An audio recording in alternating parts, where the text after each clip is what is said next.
Bună, Bianca, ce faci? Mă bucur foarte mult că ai acceptat să facem call-ul ăsta. Îmi pare foarte bine că te-am cunoscut. Ce faci?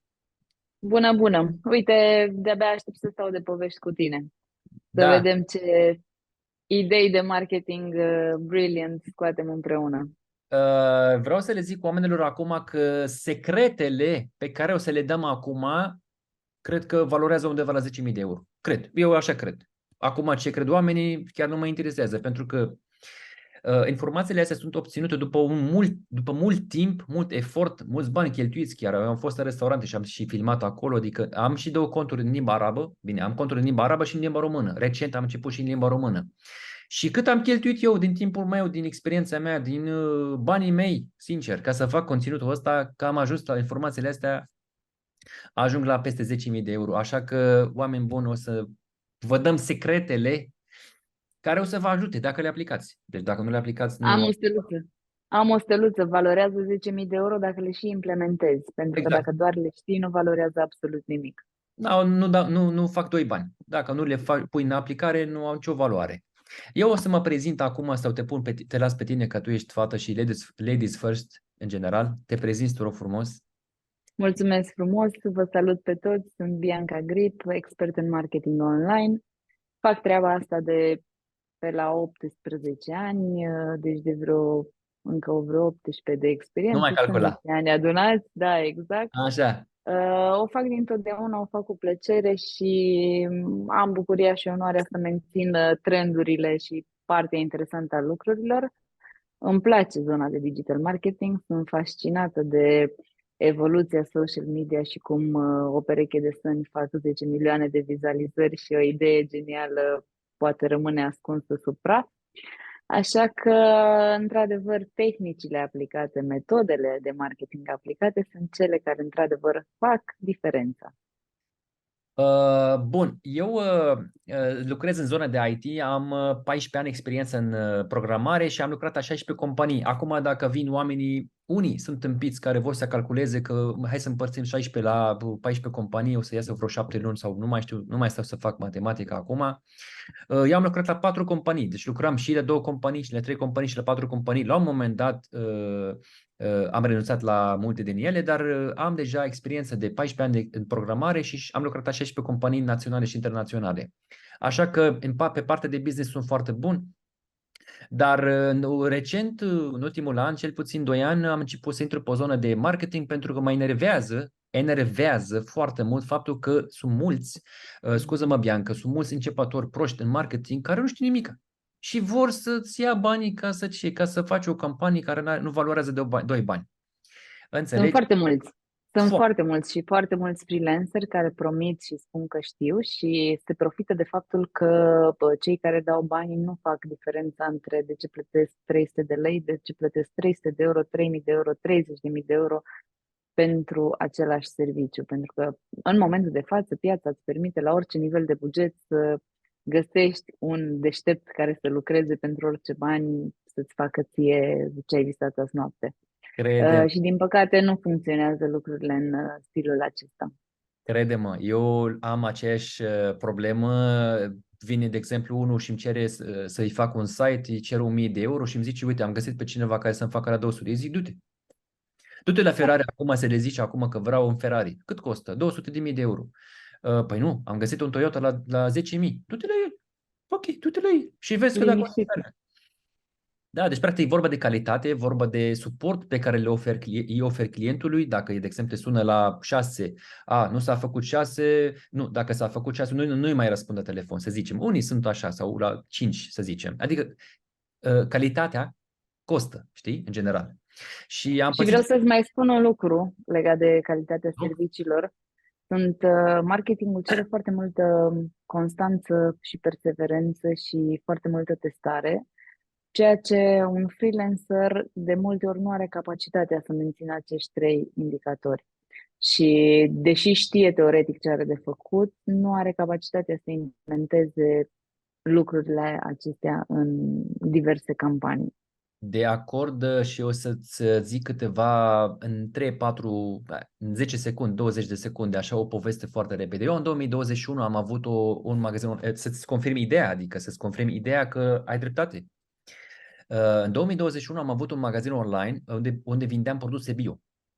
Și am colaborat cu 5 fete și cu un băiat. Deci băiatul ăsta făcea sala, s-a bucurat foarte mult că l-am băgat în seamă, că nu aveam foarte mulți urmăritori. Și 5 fete, dintre care una din ele a avut până în o 10.000 de abonați și aici eu vreau să te întreb ceva puțin mai încolo despre numărul de abonați, cât trebuie să aibă urmăritor influencerul ca să poți să colaborezi cu el. Pentru că pentru mine, cel puțin ca și client, contează foarte mult. Bun. Deci am colaborat cu cele 5 fete și un băiat, unde doar o singură fată își făcea treabă, programa toate postările și eu nu vindeam foarte mult pentru că nu făceau marketing. Și să-ți confirm ideea cu freelancing-ul, adică eu, regula este următoarea.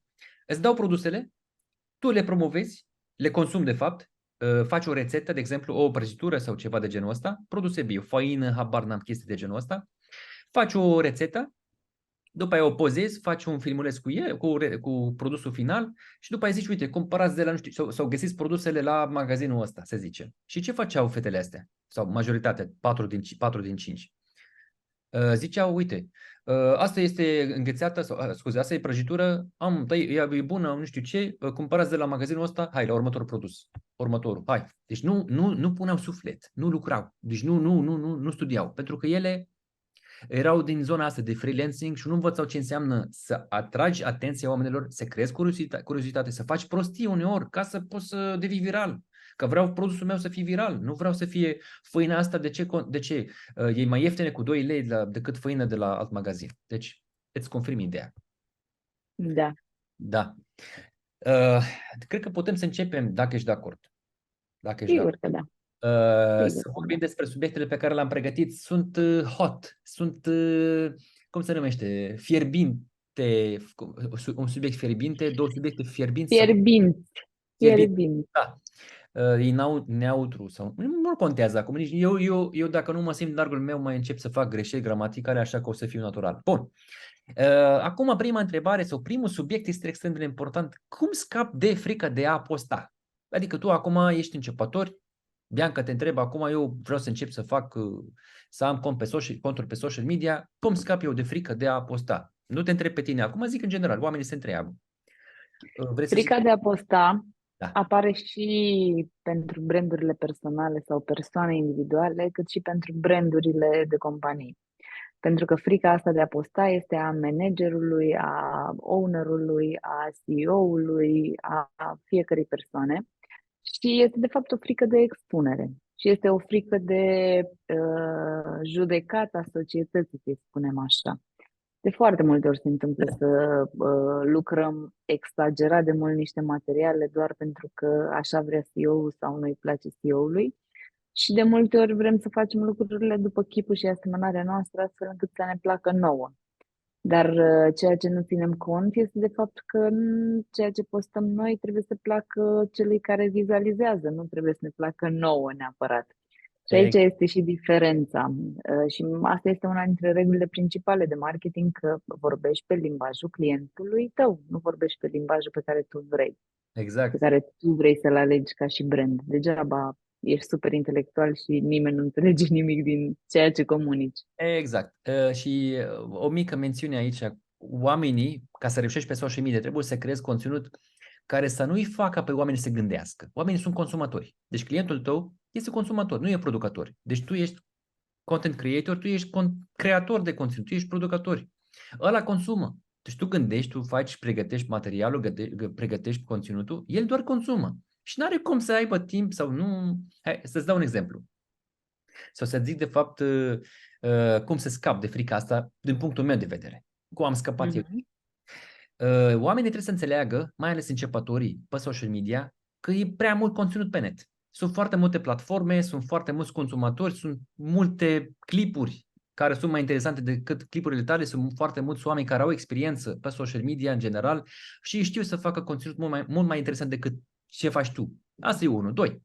Nimeni nu-i pasă. Trebuie să înțelegeți chestia asta. Păi voi sunteți cum se numește, un punct sau un nimeni. Deci tu ești un nimeni în zone de social media și ți-e frică să vadă cineva un filmuleț, că uite ce zic ei. Dacă postez acum o să mă vadă oamenii, o să mă judece, o să... Păi, bă, frate, tu nu ești nimeni. Ești un nimeni. Ești un nimeni care vrea să devină cunoscut și cică vrea să facă bani din conținutul pe care îl creează. Să promovezi produse sau să faci ceva. Deci, să-ți dau un exemplu. Eu acum pot să fac un conținut foarte interesant, da? Să ofer foarte multe informații, dar vine, scuză-mă, o fată, își arată fundul un pic și nici țâță și gata, ea câștigă atenția urmăritorilor sau oamenilor. Și asta este piața, asta e social media, asta e... Aici pot să dau și eu un exemplu. Pe canalul meu de Instagram, Bianca Grip, ofer sfaturi, tips and tricks, idei de marketing, care sunt informații super serioase, să le spunem așa, dar audiențele cresc în momentul în care am nu știu ce ochelari de soare și Exact. toate fetele mă întreabă, dar de unde ți-ai cumpărat ochelari de soare? Da, de ce nu mă întreb despre ceea ce am vorbit în video? De ce mă întreb despre ochelari de soare? Și este foarte adevărat, este un ingredient pe care eu, de exemplu, încerc să-l evit și mai ales în comunicarea profesională. Încerc să evit expunerea de cărniță prea multă pentru că vreau să rămân într-o zonă profesională în ciuda cifrelor pe care aș putea să Da. le obțin. Da? Aș putea să mă duc să fiu super virală, să fac milioane de vizualizări cu puțină cărniță, mă ajută și bunul Dumnezeu să mi expun. Doar că în momentul în care faci acest compromis pe volum, pierzi foarte mult din calitate.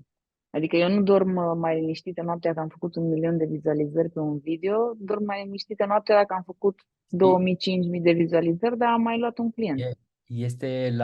E ca și cum pui niște sare pe mâncare atunci când gătești, dacă exagerezi, general. Adică e ok dacă pune cineva un tricou sau pune ochelari sau... Exact, Dar exact. problema este că, știi care treabă? Oamenii cred, eu chiar asta credeam și eu, adică dacă postam acum un clip, peste o oră o să-l vadă 10.000 de oameni. Nu e adevărat, oameni buni. Deci chiar nimeni nu se... Nu. E foarte multă muncă în spatele unui videoclip care Da, ajunge la asemenea rezultate și în spatele unui cont care are asemenea rezultate. da, adică până să ajungi să ai, de exemplu, peste 10.000, 20.000 de followers, după aia te interesează dacă faci ceva. Uite, de exemplu, am pe celălalt cont, o să punem conturile tale și conturile mele aici pe ecran, să fie mai ușor, să fie accesibile mai ușor. Dar, de exemplu, acum dacă postez pe conturile mele, unde am 25.000, 26.000 de followers pe limba arabă, că acolo am început mai devreme. Acum am început limba română și sunt sigur că o să obțin rezultate foarte bune, pentru că deja de 3 ori crește mai repede și știu exact ce să postez. Înainte, o să-ți explic acum niște secrete, o să zic și ție niște secrete pe care le știu eu și tu îmi zici mie câteva secrete, că până la urmă interesul nostru este să le dăm tot ce este important. Eu, de exemplu, nu stau acum să mă dezbrac ca să obțin vizualizări. Ce fac? Eu sunt în zona de IT. Nu, îți zic adevărul acum, fii atentă. Hai că ai putea să te dezbraci. Te rog, dă N-aș tricoul face jos nimic, acum. crede-mă. Deci chiar dacă m-aș dezbrăca acum, n-aș face vizualizări ca și cum ar face o altă fată. Indiferent de cât de urâtă este. Acum nu vreau să transformăm subiectul într-o comparație între cine este... Fii atentă. Eu, de exemplu, postam 8 luni, 10 luni, scuze. Da? Deci eu până în mai, eu am început pe 20 iulie 2022. Prima postare, primul filmuleț, primul conținut pe care l-am făcut în 2022. Da? Acum un an jumate. Și până în mai 2023 postăm numai despre programare, chestii serioase. Mă îmbrăcam frumos, hai, uite, serios, uite, nu mă simțeam în largul meu, nu eram natural, postăm numai chestii serioase. Băi, deci mai mult de 300 de vizualizări nu obțineam după 3 luni. Deci un filmuleț spuneam 3 luni, gata, nu mai e, gata, s-a dus, de-al dracu, s-a dus. Dar am prins, știi că fiecare trebuie să sufere în viață, știi? Eu am suferit foarte mult, cum mă trezeam dimineața, băi, niciun follower, aoleu, ce am făcut eu greșit? Păi n-ai făcut nimic ca să faci ceva greșit. La un moment dat am prins eu ceva. De exemplu, am fost la Big Ben aici în București, în centru vechi, care le facem și noi reclamă pe gratis. Am fost eu cu fratele meu, da? Și am postat un filmuleț, el s-a dus la baie. Deci fix asta s-a întâmplat. Deci el s-a dus la baie. Eram la masă, s-a dus la baie. A zis, uite, mă duc la baie. Am zis, ok, nicio problemă. Eu între timp ce am făcut? Am filmat o chestie. Am luat ceașcă de ceai, am luat telefonul așa, am luat ceașcă de ceai și am zis așa. Oamenii, uitați-vă, dacă aveți bani și lucrați în programare, puteți să beți ceai și să plătiți decât să stau acum eu, să spăl vase și să spăl ibricul și nu știu ce, mai bine stau așa liniștit și plătesc ceai. 40.000! 40.000! Cu o muzică pe fundal, îți arăt 40.000 de oameni s-au uitat la asta. Nici o problemă. Scuze, s-a dus fratele meu la baie și s-a întors. Deci clipul ăsta pe care l-am făcut în 15 secunde. Deci a durat 20 de secunde până am deschis telefonul ăsta, 15 secunde. Bun. Asta e prima chestie. A doua chestie. Tiramisu. Acum sunt cunoscut în contul meu în limba arabă, ăla programatorul care face clipuri despre tiramisu. Îți dau exact cum a pornit. Păi trebuie să fii viral. La fel. A venit fratele meu după aia, același tricou, a stat în fața mea și a luat telefonul, știi? Și am zis, uite, am filmat așa. Învățați programare ca să puteți să mâncați tiramisu. 40.000. Deci eu am lucrat, cred că 10 luni, hai, nu mai zic mai puțin, ca să fac 300 de vizualizări și numai 10 secunde, 20 de secunde despre tiramisu și ceai. Am făcut de 100 de ori mai mult, chiar de 200 de ori mai mult. Deci fetele pot să se dezbrace, dar băieții și ei pot să facă prostie, adică... Și încă o chestie.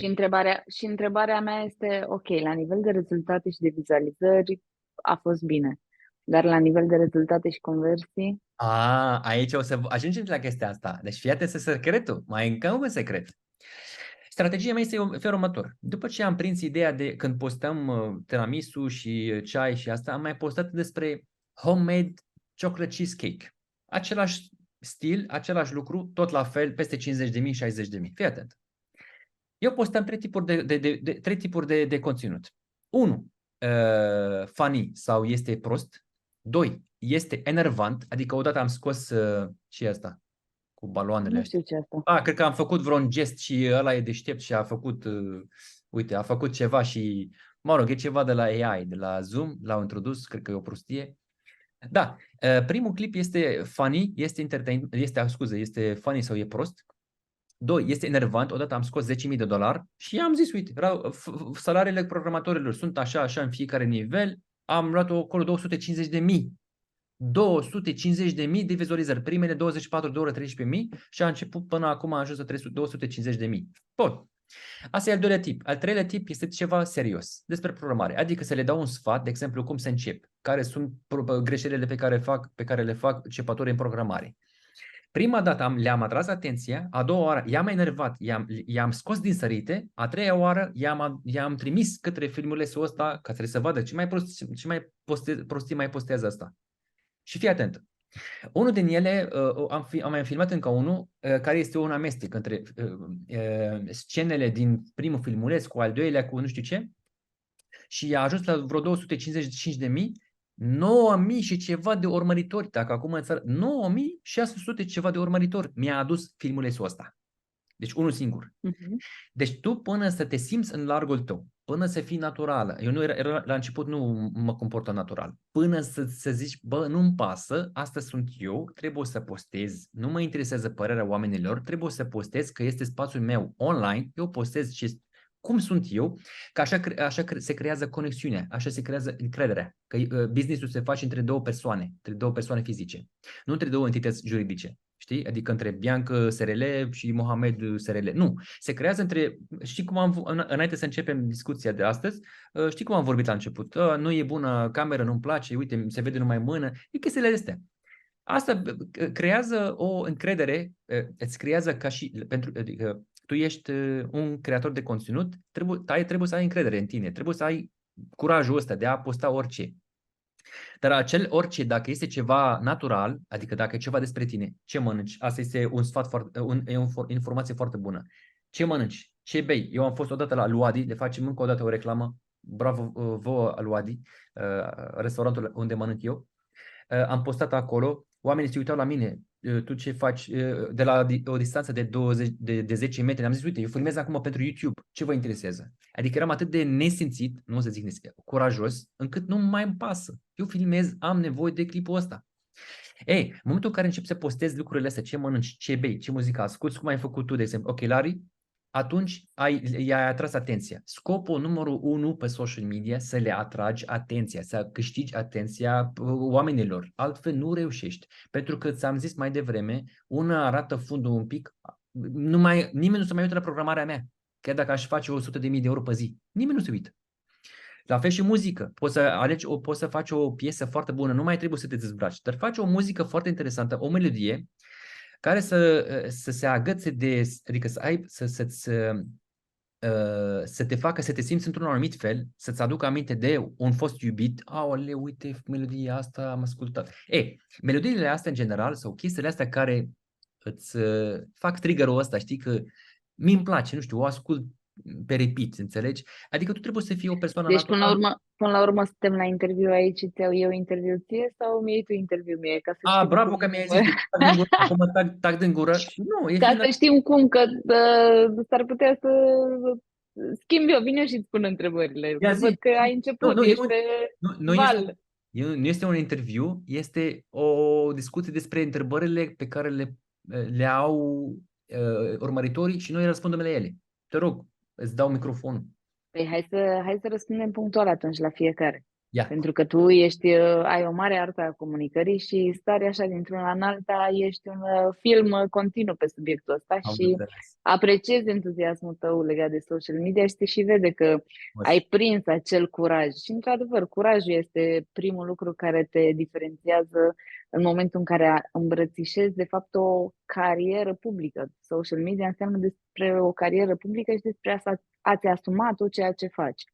Acum vine și întrebarea, tu ai spus despre postezi ce mănânci, unde mergi, ce muzică asculți, trezești anumite stări și anumite emoții, corect? Exact. Este principalul ingredient pentru marketing, pentru că vânzarea are la bază 80% din decidenți, o iau în bază de emoție, decizia de a cumpăra. Dar acum mai contează un pic și ceea ce faci legat de siguranța și de confidențialitatea vieții tale private. Nu știu dacă ai pățit tu până acum să mergi la un restaurant, să postezi de la acel restaurant să vină fanele peste tine. Că te-au Ah, văzut pe rețelele sociale să fii invadat. Eu am pățit.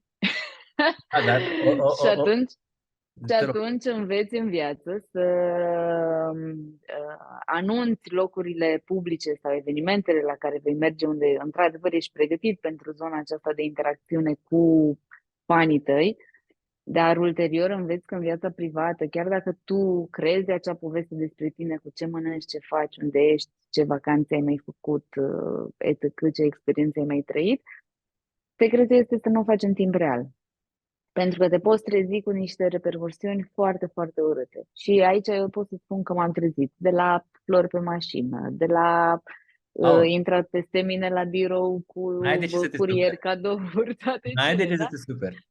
Adică se pot întâmpla și vezi că întotdeauna viața asta publică vine la pachet și cu bune și cu rele. Adică nu este doar bârfa societății sau că te comentează cine te vede, că te filmezi sau așa.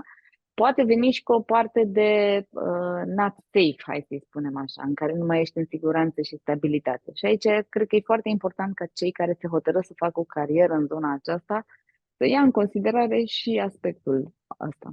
Păi, odată ai semnat contractul de ăsta cu social media, ai renunțat la o mică parte din privacy, pentru că nu ai cum să ascunzi tot ce faci de frică de a afla unde ești, să afli urmăritorii, că trebuie Deci fii atentă. Elon Musk acum, dacă vrea să se plimbe, să vină la cum a fost acum, cum a venit la Elon Musk nu postează niciodată în timp real. Hai să fim serioși. Nu, stai un pic. Când vrea să Sau vină, nu dă raportul în timp real. Despre asta vorbim și toate vedetele nu dau raportul în timp real. mulți din ei da, pentru că să-ți explic, să zic ceva, părerea mea de fapt, că tu știi, tu ești fată. Îți pasă? Pe mine nu mă interesează, zic că dacă acum, uite, m-a oprit unul, de exemplu, și mi-a zis, te văd eu pe ăsta, pe Instagram, te urmăresc, îmi place că ești curajos, vorbești orice, nu contează, îmi place de tine că ești natural, da. Dar ce crezi să mă deranjează? Păi, și tu ai primit flori. Dar dacă primeai flori de la un șobolan, deci m-ar bucura, deci m-aș bucura. Acum să iau, deci flori ai luat, deci n-a fost o persoană perversă care te-a contactat de 1000 de ori pe zi, te-a deranjat, nu, a fost ceva foarte drăguț. Am De la... avut și situații de genul care au ajuns cu plângeri la poliție și Aoleu, da. aoleu. Adevăr, acum, Da, se întâmplă. Și eu nu sunt atentă, eu am peste 5.000 de followeri, adică nu pot, eu nu aoleu. consider că am vreo masă critică sau... într-adevăr, apreciez vedetele care au peste 1 milion, peste 20 de milioane. Sunt personalități, nu știu, este o tipă din Italia care are peste 20 de milioane de followeri și care a construit un imperiu din toată treaba asta. Dar sunt convinsă că și ea este din casă tot cu bodyguards după ea la nivelul respectiv.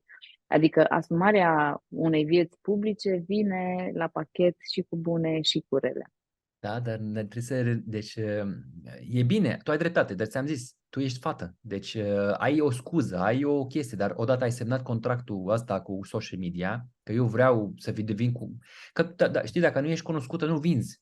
Deci tu acum, dacă nu ești cunoscută, dacă acum vreau să zicem, vreau să vin la tine acum, să-mi faci o campanie de marketing, dacă văd ai 1 milion de followers, indiferent de suma pe care o plătesc, o să o recuperez de 10 ori mai mult. Înțelegi? Pentru că tu știi cum funcționează. Dar dacă, de exemplu, vine cineva, chiar băieții fac asta, mi-e frică să postez, am niște prieteni, sunt timizi, că ăștia, dacă în afară de salariu, nu vor nimic. Și nu postează, nu o poză, poate așa. De aia, adică trebuie să renunți la ideea asta de că mi-e frică unde... Da, uite, depinde de persoană. Dar social media egal public. Deci nu ai cum să fii pe social... Sunt mulți care fac asta, intră pe social media și fac un cont privat. Păi cine ești? Deci de ce ești pe social media? Adică ce? Serios. Adică... Mi se pare lor că sunt mai interesanți. Nu. Eu urmăresc foarte mult, eu împreună cu echipa mea, cu agenția Griped, urmărim și facem tot felul de cursuri și de specializări în state, pentru că social media bate tot la nivel de cifre în state și la nivel de încasări și la nivel de monetizare, pentru că, hai să vorbim pe aia dreaptă, și pentru cei care ne urmăresc, noi facem partea asta de social media pentru bani, că nu facem ok, Da, că da. ne și place, că vrem și rezultate, dar la urma urmei, business is business, nu stă nimeni cu orele în fiecare zi să facă filmulețe, să-și stoarcă creierii, să facă anumite lucruri, fără să facă un business și bani din toată treaba asta. Și exact cum ai spus și tu, la nivel de America, rockstars pleacă din simplitate, din naturalețe, din pijama cu șosetele trase peste pantalonii de pijama ai soțului și cu un hanorac și nepieptănate și nearanjate și nu știu, mergând în pijamale la supermarket sau tot felul de alte extravaganțe pe care își dau voie și își dau libertatea să le facă. În schimb, Te rog. facem un paralel aici pentru că noi suntem în Balcan. Și noi trăim în Balcan și zona Balcanului nu funcționează așa ceva. Adică dacă eu mă duc dimineața și îmi fac o filmare în pijamale și toate cele, nu știu cum, nu știu dacă ajung virală sau nu știu dacă îi pasă cuiva pe subiectul respectiv. Dar, în schimb, zona de Balcan este celebră pentru frumusețile, tunatele, look of the day, cum te machezi. Deci, se vede foarte tare zona asta de imagine. Balcanul, rusoaice, ucrainience, Europa de Est. românce, italience, Germania. Forme, haine, machiaj, Nu Germania, nu puste Germania. toate super, super investite toate. În schimb, în America funcționează foarte bine varianta cealaltă de am plecat în șlapi și șosete la plimbare prin cartier. Da, dar fii atent, îți permiți după aia, după ce ai un număr mai mare de urmăritori, să zicem, da, tu îți permiți după aia să te îmbraci cu pijama sau cu haine, nu știu cum, pentru că obții, uite, în America, de exemplu, nu vreau să pun un label, adică, uite, numai în America se întâmplă asta, peste tot. Deci social media există peste tot.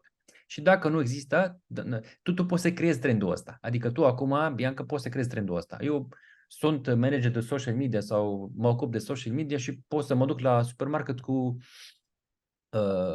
cu haine de acasă, să zicem. Tu poți să creezi, adică noi acum suntem în lumea asta atât de deschisă încât noi putem să creăm trendul. Eu am văzut foarte mulți oameni care au devenit virali făcând lucrurile astea. Îți dau un exemplu. E una care are 800 din America sau din Australia, nu știu. Arată doar diferența între social media și realitate. Adică ea, știi că fetele când se fac poze la sală, fac așa și trag legging-ul mai sus un pic așa ca să se vadă mai frumoasă, dar realitatea are burtă și aia afișa burta ei intenționat cu niște probleme la picior, nu probleme, sunt la pielea, știi, adică celulită sau habar nu știu cum se numește, nu știu cum să, nu găsesc cuvântul și arată partea reală. Știi, când o fată după ce este însărcinată și face un copil are probleme la piele, unele, nu zic toate. Da, Ea da, arată da. chestia aia naturală. Deci ea arată și are 800 de mii. Aia nu mai stă nimeni să o întrebe de ce nu ești machiată. Pentru că are, uite, dacă faci așa, se vede aici. Deci trebuie să fii natural. Social Mhm. media este ceva pe care nu poți să-l controlezi. Odată ai postat ceva, nu mai poți să-l tragi, dar nu ai cum să câștigi atenție. Știi, ai observat că sunt direct. Dar odată noi am zis, hai să intrăm pe social media că scopul nostru este să avem un venit decent sau chiar mare. Nu mai putem să fim ca la bunica cum trăia la țară, nu ies cu ăla pentru că poate mă minte. Nu poți, pentru că poți să fii... Aici am o steluță pentru tine. Există uh, ideea că în social media se fac banii ușor. Există ideea că social media este o meserie ușoară și că o poate face oricine. Există ideea că, indiferent că ești un pic mai frumușică, te apuci și postezi ceva și o să ai succes și o să faci bani. Din păcate, social media este o meserie foarte grea, este o meserie care solicită foarte multă constanță, este o meserie care solicită foarte mult hate și foarte multe mesaje și foarte multă interacțiune la care trebuie să răspunzi și să reacționezi. Deci chiar nu este și n-ai niciun șef, n-ai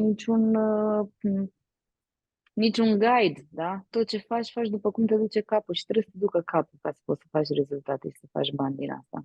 Îți confirm ideea pentru că o să-ți dau un exemplu foarte simplu. Înainte, în 2019, 2018, 2017, când s-a lansat TikTok-ul, nu era saturat, nu era conținut și atunci puteai să devii viral dintr-un clip, așa, pentru că îți pușea, adică îți împingea conținutul foarte la mulți oameni. Și atunci puteai să faci 1 milion de vizualizări foarte repede. Exemplul pe care l-ai pus, mi l-ai dat mai devreme cu fată frumoasă, nu.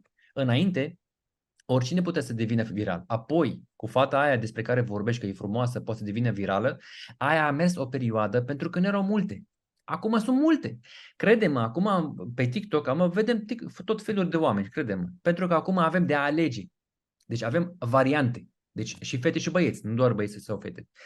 Problema este că nu mai e atât de ușor oamenii așa cum cred oamenii, că tu poți acum să te machiezi un pic și gata. Nu. Am fost, de exemplu, am vorbit și cu o fată din ele, am făcut un live cu ea, 20 de oameni. Păi, e atât de frumoasă, 20 de oameni. Păi nimeni nu se uită, pentru că sunt multe care vorbesc vulgar, să zicem, au trecut nivelul ăsta de a afișa ceva, au trecut la nivelul ăsta de a vorbi urât, a vorbi prost, a vorbi... Uite, nu o să zic cine este vedeta asta, dar e una care se zice că este foarte proastă, da? Și se preface că este proastă. Să nu zici cine, în general. Da, da, da, da, da. Da, E ea se ok. preface. Ea se preface pentru că a prins ideea, știe că când cineva menționează numele ei sau o strigă, e proastă. Păi nu, aia e o reclamă. E o reclamă. Când cineva vorbește despre ea, e o reclamă, gata. Păi, dacă se duce acum la un magazin sau dacă vrea să facă o campanie de marketing, vinde. Cum se numesc? Goldul sau cum se numește aurul și ăsta? Nu prăjituri, cum se numesc? Bijuterii. Vinde bijuterii, parfumuri, vinde, că arată bine și știi? Dar mă rog, Normal. da, ideea este că... E o strategie. Tu promovezi foarte mult ideea de a fi natural, dar poate funcționa și ideea de a juca un rol. Și mai este un influencer foarte bun în România care joacă un rol tot timpul pe Toți. rețele sociale. Bine, Toți. cred că toți joacă, da. Joacă fiecare rolul cât mai bine. Deci social media este un loc unde 95% este fake, îți zic eu, știu și eu, pentru că nu ai... Hai, să fim serioși, adică nu tot ce postează oamenii este adevărat. Hai să zic sincer. Uite, um, 95% din fetele care postează, 95, 30, 40, 50, cât vrei să pui tu, da? Postează, pun poze cu niște mașini care nu sunt ale lor sau cu niște oameni sau se duc la terme ca să se pozeze, da? Adică eu postez uneori chestii reale. Hai să îți zic eu cum fac eu de obicei. Odată, acum o lună, 2 săptămâni, am fost și am luat 2 perechi și poate acum zici că mă dau mare, dar nu, eu zic adevărul ce am făcut. Am fost și am cumpărat niște haine, $1200 am dat, da? Ca așa sunt eu, că nu sunt eu cel care cheltuiește, dar am stat o perioadă în care n-am cumpărat haine și am fost să cumpăr și când cumpăr, iau tot magazinul. Dar să nu crezi că am cumpărat foarte multe. Am luat vreo 9 schimburi și 2 perechi de Adidas, 2 geci, chestii de genul ăsta. Ei, am fost la sfârșit de tot când a trebuit să iau o pereche de pantofi de Adidas. Că merge tot așa. Am luat și până și chiloți noi, măcar să iau și Adidas noi. Știi? Am fost după aia la Enzo Bertini, ca zic și în magazin. Hai, asta e a treia locație la care facem reclamă. Și am fost și am probat prima Adidas pe care îi port acum, nu știu cât costă, dar am probat prima pereche, mi-a plăcut culoarea, nu știu ce, am luat încă o pereche, am zis iau încă una să probez, am probat, am zis uite, dacă nu-ți permit 2 perechi, nu-ți permit niciuna. Și am luat 2. Și era același de fapt când am ajuns acasă, când am ajuns să plătesc acolo, mi-a zis 2499 de lei, adică 2 perechi costă 2500 de lei. Am zis ok cu cardul. Și am ajuns acasă, știi, adică nu a fost cine știe, că nu mă dau mare acum, dar vreau să-ți explic cum gândesc oamenii. M-am întors acasă și că mi-am dat seama că atunci când am ajuns acasă că e același model, dar e unul pe negru și unul e colorat altfel și nu se vede. Și mă miram de ce fetele alergau după mine că e bine, totul e ok, care lucrează acolo. Totul e bine, totul e ok, era scump, nu știam eu. Și în general eu nu mă uit la preț. Am ajuns acasă, trebuie să schimb o pereche. Bun. După 2-3 zile am fost la magazinul respectiv și am schimbat perechea asta cu 2 perechi. Dar ce am fost? Am luat cu mine o pungă de la Zara și am pus cutiile și am fost și am schimbat. Și am luat 2 perechi și am plătit 25 de lei în plus, diferența. Am făcut un story, uite, sunt la mall, nu știu ce, cu pungă de la Zara. A trimis un prost un comentariu, a pus un comentariu că te dai mare, că cica ai cumpărat de la o marcă. Eu Zara, e nimica.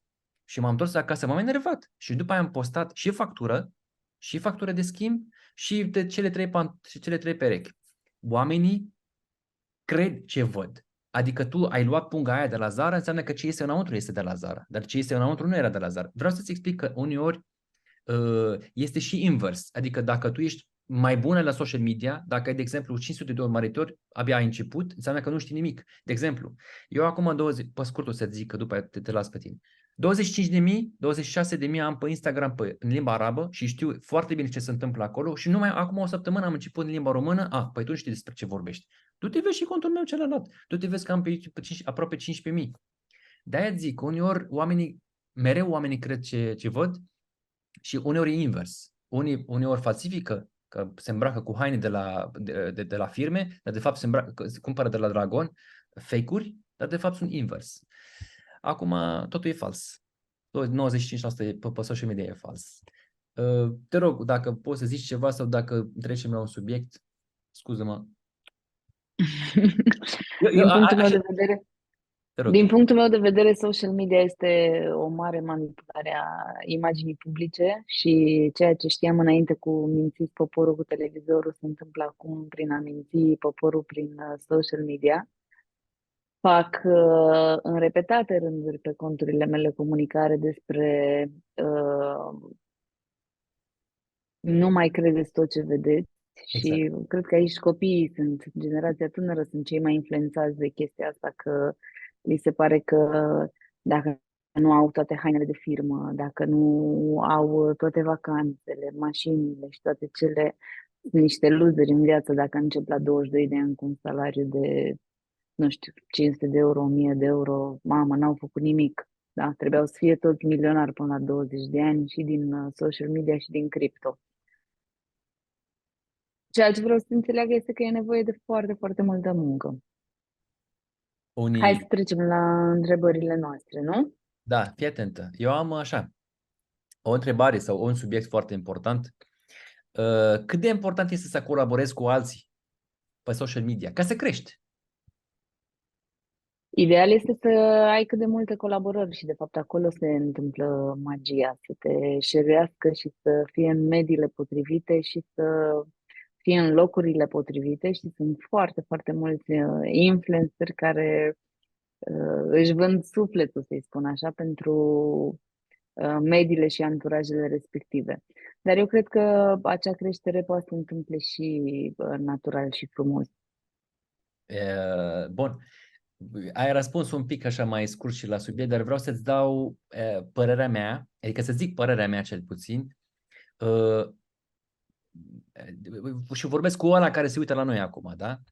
Ești un nimeni, deci un nimeni care vrea să devină cunoscut. Tu ești un nimeni, deci n-ai cum să faci figuri ca să zici, păi nu colaborez cu ăsta sau vreau să cresc eu singur. Singur nu o să reușești niciodată. Deci garantez, sunt sigur 100%, nu o să crești. Doi, colaborează cu toată lumea. De ce cu toată lumea? Pentru că, de exemplu, am vorbit cu câteva fete, cu câțiva băieți, majoritatea sunt fete în general, că ele se ocupă de social media, în general, fetele mai mult. Știi că mi apar rezultatele de la căutare, în general. Că eu scriu marketing sau social media și cine mi apare, trimite la toată lumea. Am vorbit cu una, de exemplu, are 11.000. Și i-am zis, hai să discutăm, am sunat-o, bun, ok, fii atent, eu nu colaborez cu oricine, eu am categoria mea de lux, eu fac numai pentru brandurile de lux. Uite, vezi? Ia uite ce șmecher. Uite, fă așa, fă așa să vedem. Ia încearcă așa. Nu cred că ea. Ba Nu da, vrea. bine. Cred că a reacționat la lux. Când ai spus lux, au început să Lux, curgă. bani, lux. Ia uite, Uite, vezi? e bună asta. Așa, deci, Deci e clar ceva la ei. da, eu sunt mai șmecher, ce să zic. Eu mai... Hai, lasă că... Ce vreau să zic acum? Deci am vorbit cu ea și unde ești? Uite, sunt în mașină, mă duc acasă, am filmat acum. Bun, uite, hai să colaborăm, să facem un call, să le răspundem, să discutăm câteva sau cele mai importante lucruri despre social media ca să putem să oferim informații utile. A zis, da, dar eu nu colaborez cu oricine, eu am brandurile mele lux, nu știu dacă le-ai văzut, nu colaborez cu oricine. Am zis, ok. M-a deranjat foarte mult și după aia am zis, băi, ai 11.000, 2 luni de zile, ai 11.000. Deci nu a trecut de 11.000 și ceva. N-a trecut. Deci nu crește. Ea ce vrea? Vrea, eu chiar dacă am 100 de urmăritori, e bine. Păi nu, pentru că înseamnă că faci ceva greșit sau nu faci nimic. Poate nu faci nimic. Ideea este că fata respectivă nu știe sau poate n-a văzut că eu sunt și în zona cealaltă, în alta limbă, sunt mai de dublu sau chiar mai mult față de ea. Scopul meu nu este să... Vreau să știu ea din punct de vedere profesional, că tu ești, de exemplu, este meseria ta. Ceea ce faci tu, marketingul, este meserie. Eu o fac pentru că mă enervează chestia aia că colaborez cu cineva, vreau să vând un produs, nu-mi place cum lucrează, dacă nu-mi place, eu fac eu. Fac eu. Eu fac ce vreau eu. Și mi-am dat seama după aia că secretul ca să crești este să colaborezi. Că tu ești un nimeni, trebuie să colaborezi cu alții. Și o să dau o mică paranteză, apoi trecem la următorul subiect, dacă îmi permiți. Fii atentă. Cum faci asta? Creezi un conținut enervant. Eu dacă acum vin să trimit mesajul unei persoane care are 100.000, nu mă bag în seamă. Din start, gata. Deci numai dacă este beat. Dacă persoana respectivă este beată, hai să răspundă Mohamed. Uite, ce mi-a scris mesaj. Din greșeală, poate. Dar eu să am norocul ăsta, să îmi răspundă la mesaj, nu. Așa că am început să creez un conținut cât mai enervant. Și am postat odată, era unul care e foarte cunoscut pe YouTube, în zona de programare, avea la momentul respectiv 120.000 de abonați, acum are 180-190.000. Cum să fac pe ăsta să mă bagi în seamă, mă, că nu știu. Am vorbit cu ăia care au 10.000, 20.000, nu mă băgau în seamă. Ăla de 100.000 și ceva, hai să fac un conținut enervant. Și am făcut un conținut despre perioada în cât durează să înveți programare. Prostul ăla s-a enervat și el mi-a lăsat un comentariu, că uite, a început nu mă înjure, a vorbit foarte urât cu mine, după a zis, cu respect, hai să facem un call, cum fac cu tine acum, și să ne exprimăm. Dezbatem. Da, adică să vedem fiecare, da, să dezbatem. E fix asta, să dezbatem, da? Și te rog frumos să nu ștergi comentariul ăsta. Frate, păi stai că enervez și eu pe el. Și după aia am scris, uite, scopul pentru care creez eu conținut este să îi ajut pe urmăritorii mei. Dacă ei acceptă, o să facem. Dacă nu acceptă, nu o să facem. Și am făcut o postare, că era primul feature postat pe YouTube, ăsta, community. Adică tu poți să pui o postare de tip text și oamenii să răspundă sau să interacționeze cu postarea asta. Și am pus acolo. Vrei să facem call-ul ăsta cu băiatul ăsta? Mulți au scris nu, 90% au zis nu, că o să vă certați. Că eram atât de curajos, atât de nesimțit, să zicem, încât se știa că o să se iasă scântei, înțelegi? A zis că nu recomandăm, nu vrem. Și i-am zis, uite, nu vor. Ce să fac eu? Nu vor. Și după aia mai scris încă ceva și după până la urmă am făcut. Ideea este că tu trebuie să faci un conținut astfel încât să-i enervezi pe alții, să te bagi în seamă cum a făcut unul, nu zic cine, l-a enervat pe Dorian, pentru că Dorian nu-l băga în seamă. Dorian a făcut un filmuleț, un conținut despre Dorian și Dorian până la urmă a făcut el conținut despre el. A zis, uite, am contactat și n-a răspuns. Dorian l-a contactat pe ăla și nu a răspuns. Înțelegi? Deci trebuie să fii tu ăla care controlează situația, nu mereu. Te rog frumos, îți pup picioarele, te rog frumos, răspunde. Nu mergi. Nu mergi. Înțelegi? Social media. Îmi Înveți. place că ai o atitudine super agresivă și super orientată și nu contează dacă te duci pe ușă sau pe geam sau pe geamura pe gaura cheii, tu intri Eu full sunt, speed peste tot. Nu mai sunt, contează. sunt Calci tot în picioare să fie important este să-ți faci video. Bravo! Da, și sunt cunoscut în zona, în limba arabă, programatorul care mănâncă tiramisu, căci că nu mănâncă oricine tiramisu, numai dacă ești programator. Și au făcut filmări despre mine. Unul are 70.000 de urmăritori pe Facebook, unul a lucrat la Amazon, a lucrat la Google, a lucrat la toate firmele astea mai mari, a postat pe pagina lui oficială, cu checkmark, știi, aia, verificată.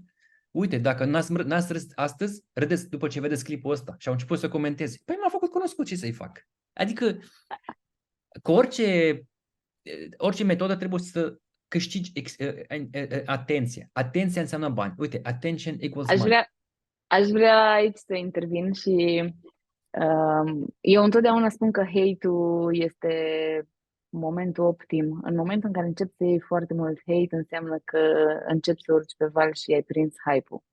Un cont la început, și asta le spun și eu tuturor clienților, mai ales conturile mici, primii care interacționează cu un cont nu sunt admiratorii și fanii. Ăia stau cu minți în banca lor, poate să mai dau câte o inimioară, câte un like, câte ceva.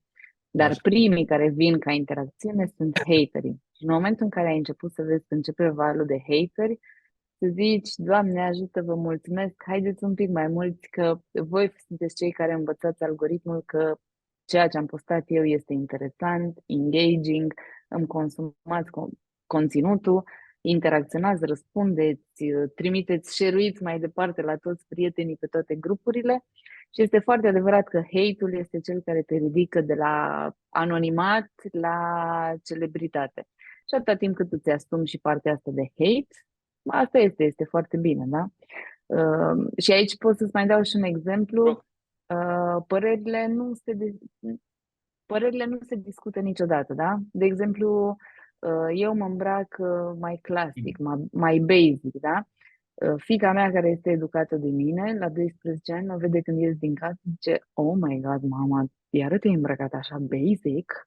Ea este, din punctul ei de vedere, moda arată altfel la vârsta asta și automat mă judecă în contextul în care eu am educat-o și are valorile primite de la mine. Exact. Cum să nu mă judece vecina de la 2, colega de birou, nu știu cine mă vede pe stradă. Evident că toată lumea comentează despre chestia asta. Și, apropo, trebuie să-ți asumi și partea asta.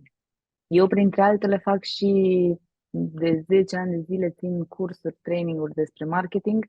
Eu le fac mai mult pe partea tehnică, nu atât de mult pe partea de conținut și cum să faci tot felul de strategii de Da, astea da, de da, da. comunicare, pentru că noi lucrăm foarte mult cu Brand. brandurile, da? Fiind agenție, lucrăm cu brandurile sau lucrăm cu branduri personale care sunt în zona asta, coach, psihologi, tot felul de profesori care sunt oameni serioși și care noi nu recomandăm să mergem spre zona asta de bălci, Ba- circotec și toate cele doar de dragul cifrelor, da? Și apropo de asumarea publică, că despre asta vorbeam, În momentul în care ajungi la catedră și în momentul în care începi să predai niște lucruri din zona de business și evident că cei din sală sunt tot oameni de business, evident că acolo există așa o, Da, da, da, da, da. o ronțăială, ca să nu-i spun mușcare de fund, îi spun o ronțăială, da? Direct, zi direct. Uh, o zic direct, da? Și trebuie să te asumi în momentul respectiv că eu cel puțin am trecut ani de zile prin chestia asta. Dar de ce e fusta atât de lungă? Dar de ce e atât de albă? Dar de ce nu e roșie? Dar de ce ai părul vopsit așa și de ce nu ți l-ai aranjat așa sau invers? Și la început îți dai seama că am afectat, adică nu există ediție la care să nu mi se comenteze pantofii, poșeta, bijuteria, forma părului sau mai știu eu ce avea fiecare de comentat. Până la un moment dat știu că a venit o stimată doamnă și mi-a zis că, băi, da, de ce ți-ai luat fusta asta? Că parcă e plin cam lungă, puteai să lași tu mai scurtă. Și am zis, auzi, știi ce? Indiferent dacă vin cu un sac de gunoi pe mine pus, oricum toată lumea o să mă comenteze orice pun pe mine. Așa că n-aveți decât să comentați, dați drumul, mergeți mai departe. Adică, Și cred că asta este important, mai ales în meseria asta, dacă alegi să faci o meserie din partea asta de comunicare. Îți asum că whatever you do, people talk about you. da, adică și asta vrem de fapt, să vorbească despre noi. Ideea este că nu poți să fii ca o minge de fotbal într-un teren. Ăla îți dă un șut, ăla fă conținutul ăsta că nu-mi place ce ai făcut ieri, îmbracă-te așa pentru că nu-mi place cum arăți sau acum. Nu poți. Tu ești un brand, tu ești acum, Bianca, ești un brand. Da? Deci acum asta sunt eu, îmi plac căștile, îmi plac muzica, îmi place iPhone, asta îmi place mie. Ei, tu trebuie să fii. Vreau, Da, adică greșeala pe care o fac oamenii că, nu mă plac, nu mă plac oamenii. Fii atentă. Era un punct foarte important, este un fel de tip, hai să-l numim așa. Grant Cardone, știi pe ăsta, Grant Cardone este cel mai da, șmecher. da, da, știu, Fii a atent. sărit bine în cifre, Ce zice? Gran Cardone. Ce zice? Nu contează dacă oamenii mă plac sau nu, contează că mă știu. Asta contează, că trebuie să mă știe. Nu trebuie să mă placă, pentru că nu ai cum să-i mulțumești pe toți. Revenind acum la chestia aia că tu colaborezi cu branduri, cu ăsta, fii atentă. Habi este un negru care face clipuri fără să vorbească, da? Făcând mișto de alții. Da? Și are acum 200 și ceva de milioane de urmăritori pe TikTok. Pe Instagram la fel. Habi se numește. Scrie pe net. E Habi. E cunoscut. Cred că o să-l vezi. Dacă l-ai vedea, l-ai cunoaște, sigur. Ideea este că brandul Boss de la haine l-a contactat și le face acum reclamă în mod oficial. Boss. Adică n-ai cum, și ăla, cum îl cheamă ăsta, Bromania. Vodafone l-a contactat, el face prostii, dar uite, Vodafone l-a contactat și pe el și pe, cum o cheamă pe asta, aia care cântă, cum o cheamă? Sunt multe care cântă și fac Aia reclamă. e cunoscută, Delia, Antonia, Antonia. Deci, lasă da. Antonia, dar el a colaborat cu Antonia și el are conținut foarte diferit, are conținut de ăsta, de entertainment și tot, uite, brandul l-a contactat. Deci, nu, brandul când vede că tu produci bani, tu poți să faci conversia aia dintr-o vizualizare în bani, nu mai contează. Crede-mă, adică sunt mulți care, până la urmă trebuie să vinzi. Scopul pe social media trebuie să vinzi, știi? Am aici o completare pentru tine, pe care vreau neapărat să o fac pentru cei care se uită.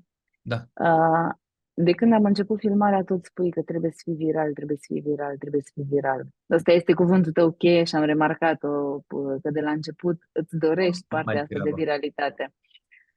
Și într-un oarecare fel ai dreptate, dar viralitatea nu este punctul 1, din punctul meu de vedere. Din punctul meu de vedere, punctul numărul 1 al contentului, adică sunt două metode de abordare.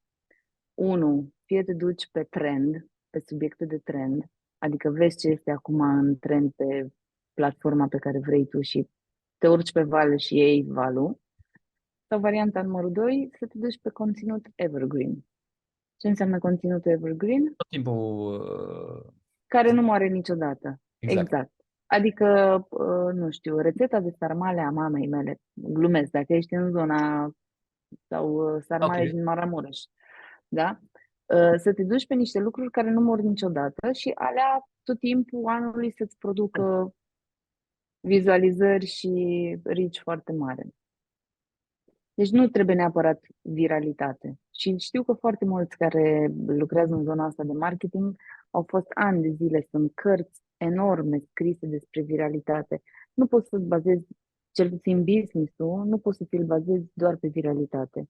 Și ăsta este și motivul pentru care un plan de comunicare pe Evergreen îți poate aduce rezultate pe un an de zile mult mai faine decât un plan de comunicare bazat pe viralitate.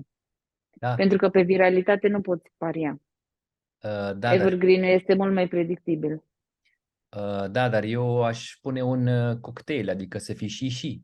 Pentru că eu nu am de ales între ori viral, ori organic, ori evergreen. Pentru că nu, eu sunt la început, să zicem, da? Acum scopul nu este să arătăm oamenilor că ești la început, ce faci? El nu are de ales, uite, apăs butonul ăsta, devin viral, apăs butonul ăsta, devin cunoscut, dar în mod diferit, într-un mod diferit. Deci nu are de ales. El trebuie să facă cumva să fie auzit, văzut. Oamenii nu... Adică ai văzut și tu? Aici vreau să ajung cu tine. Uh, Fiecare om care își dorește să facă performanțe din zona aceasta de business, de social media, indiferent că o face pentru el personal, ca brand personal, indiferent că o face pentru compania lui, are nevoie să aibă o strategie foarte clară și o direcție foarte clară. Și îți spun și de ce. Pentru că fiecare platformă punctează sau penalizează în momentul în care ieși din zona ta, din nișa ta, din zona ta de acoperire, da? Nu știu dacă știi acest aspect. Adică tu în momentul în care te duci în YouTube și ai un conținut legat de programare, da? Și te duci și faci video despre fotbal, că este la modă fotbalul, vei fi penalizat de către algoritm. Uh, Sunt mici șanse Sunt mici șanse să nu fii penalizat și să duci pe zona de viralitate, dacă reușești partea de viralitate. Dar, în general, YouTube-ul te penalizează în momentul în care ești din nișa ta. TikTok-ul, în schimb, te încurajează și în TikTok poți să iei toate nișele și să le exploatezi cum vrei tu, pentru că nu ești penalizat. auzi, legat de viral, poate ai luat doar cuvântul ăsta, dar hai să vedem așa. Ai văzut ce înseamnă NPC? Nu știu ce înseamnă NPC. Fii atentă. Este un trend, că vorbim de trend. Este un trend acum pe TikTok. Gag, gag, gag, gag. N-ai văzut așa ceva? Nu Ma, stau pe TikTok. eu nu pot. Sunt niște personaje, adică tu stai toată ziua, devii viral, numai din chestia aia. Deschizi un live pe TikTok și faci gag. Înghețată, înghețată, înghețată. Mă, frate, deci oamenii sunt tâmpiți. Asta e trendul acum. Dacă nu știi, caută după ce terminăm, caută NPC. NPC.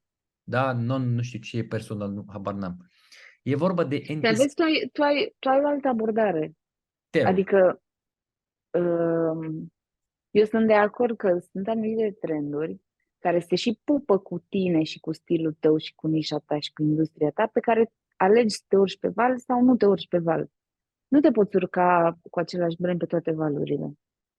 Deci trebuie să te urci pe valurile și pe trendurile care se pliază cumva pe zona ta de comunicare.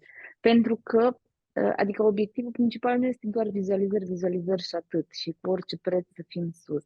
E vorba și de conceptul tău și de brandul tău și ce vrei să se știe despre tine. Da?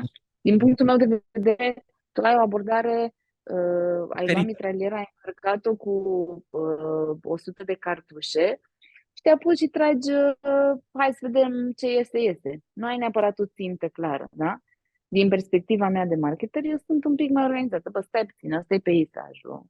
Avem una, două, trei ținte, avem atâtea cartușe, și atât. Înțelegi? E o strategie de comunicare total diferită și e faină că e diversitatea asta, pentru că cei care se uită la noi își pot alege stânga, dreapta, le combinăm, încercăm o lună așa, încercăm o lună altfel. Și ceea ce vreau să spun foarte clar apropo de exemplu pe care mi l-ai dat, că cineva nu a vrut să colaboreze cu tine, că are o nișă, că are uh, Nu eram, un anumit. încă nu eram în limba română. Te-am întrerupt un pic. Nu contează în ce limbă erai sau așa, dar este dreptul fiecăruia să-și aleagă colaborările și cu cine vrea să-și asocieze imaginea și nu. Deci, din punctul tău de vedere, ca și teorie, că e foarte bine să faci mixul ăsta între followerii mei cu followerii tăi, cu followerii tuturor, ca să avem toți împreună mai mulți followeri, Este o teorie corectă, dar mai sunt și unii care rămân foarte fideli unei anumite strategii și care știu că ei vând doar prin nișa respectivă și doar prin interacțiunea respectivă. Și aici îți dau un alt exemplu.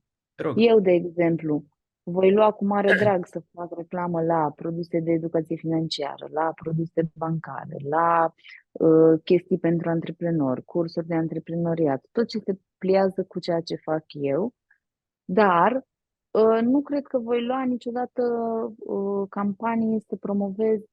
Suzete. Stai să mă gândesc ce n-aș promova. Suzete. Mașini aș promova, deci chiar îmi doresc o colaborare cu o companie auto și chiar am în plan Poate să le fac primești un și cadou. conținut, să le Da. fac și conținut editorial și tot. Adică mașini aș putea, bijuterii aș putea, nu că aș putea, pot, am făcut, vând, haine vând, chit că... Și aici iarăși este foarte interesant pentru că tu mi-ai pus întrebarea, un brand când își alege uh, conturile cu care lucrează sau influencerii cu care lucrează, la ce se uită, da? Și în general, hai să luăm o companie, nu știu, Nivea, da? Ca să fie o companie mai mare de Ok. cremuțe, în momentul în care Nivea alege să lucreze cu anumite influenceri, se duce la o agenție, două agenții, trei agenții care gestionează mai mulți influenceri, creează campania, trimite totul centralizat și la revedere. O companie gen Nivea nu o să stea niciodată să scrie ție, mie, Știu, lui știu. Gigel, lui Sandel, să facă de mânuță raportul să vadă, da? Și evident că acea companie se va uita la câte milioane și de milioane, sute de milioane, adică, nu știu, să zică cine este influencer de sex feminin între 30 și 50 de ani și are peste 100.000 de followeri, ăla intră la mine la campanie, ăsta e prețul pe campanie, cine vrea să accepte, hai, pa, la revedere, e ok. Dar, în schimb, ești cu mine? Caut hobby ca să ți-l arăt. Continuu. Trebuie să mi-l arăți pe Habi, nu? Ok. În schimb, mi-e foarte greu să mă concentrez dacă nu ești cu mine. Nu, nu, nu. Uite, lasă Ori tot. vorbesc cu tine, ori vorbesc Lasă cu așa. tine, ori mai vorbesc cu tine. Nu. Adică, Nu, nu, am vrut să-ți arăt că și boss ăla care vinde haine, cu cine a colaborat, ca să înțelegi. Că, știi? Dar uite, să alegi un brand înseamnă că tu deja ai audiență, ai oameni care te urmăresc. Dacă ești uite, noi uităm să sărim peste pasul ăsta, care se uită la noi, sunt începători, care nu știu, care o să aleagă ori devin agresiv pe partea de marketing, fac orice ca să devin cunoscut, ori merge pe zona ta, adică pe ideea ta de a alege sau a mai face. elegant, mai așezat, Da, mai strategic.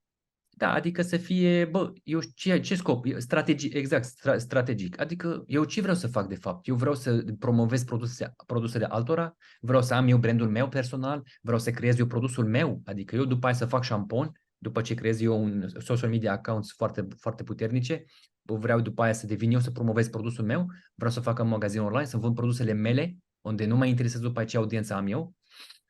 De asta, noi poate tu sau tu ai uitat, nu vreau să zic tu așa în mod agresiv, tu, nu, în general, și eu am uitat, să sărim peste pasul ăsta de, că noi vorbim despre începătorii, știi? Începătorii care nu știu ce să facă. De-aia zic, ei n-au butonul ăla de ori viral, ori strategic, înțelegi? Ei vor să, mai ales generația asta, adică să zic acum, una care are 18 ani, acum, crede-mă, face orice.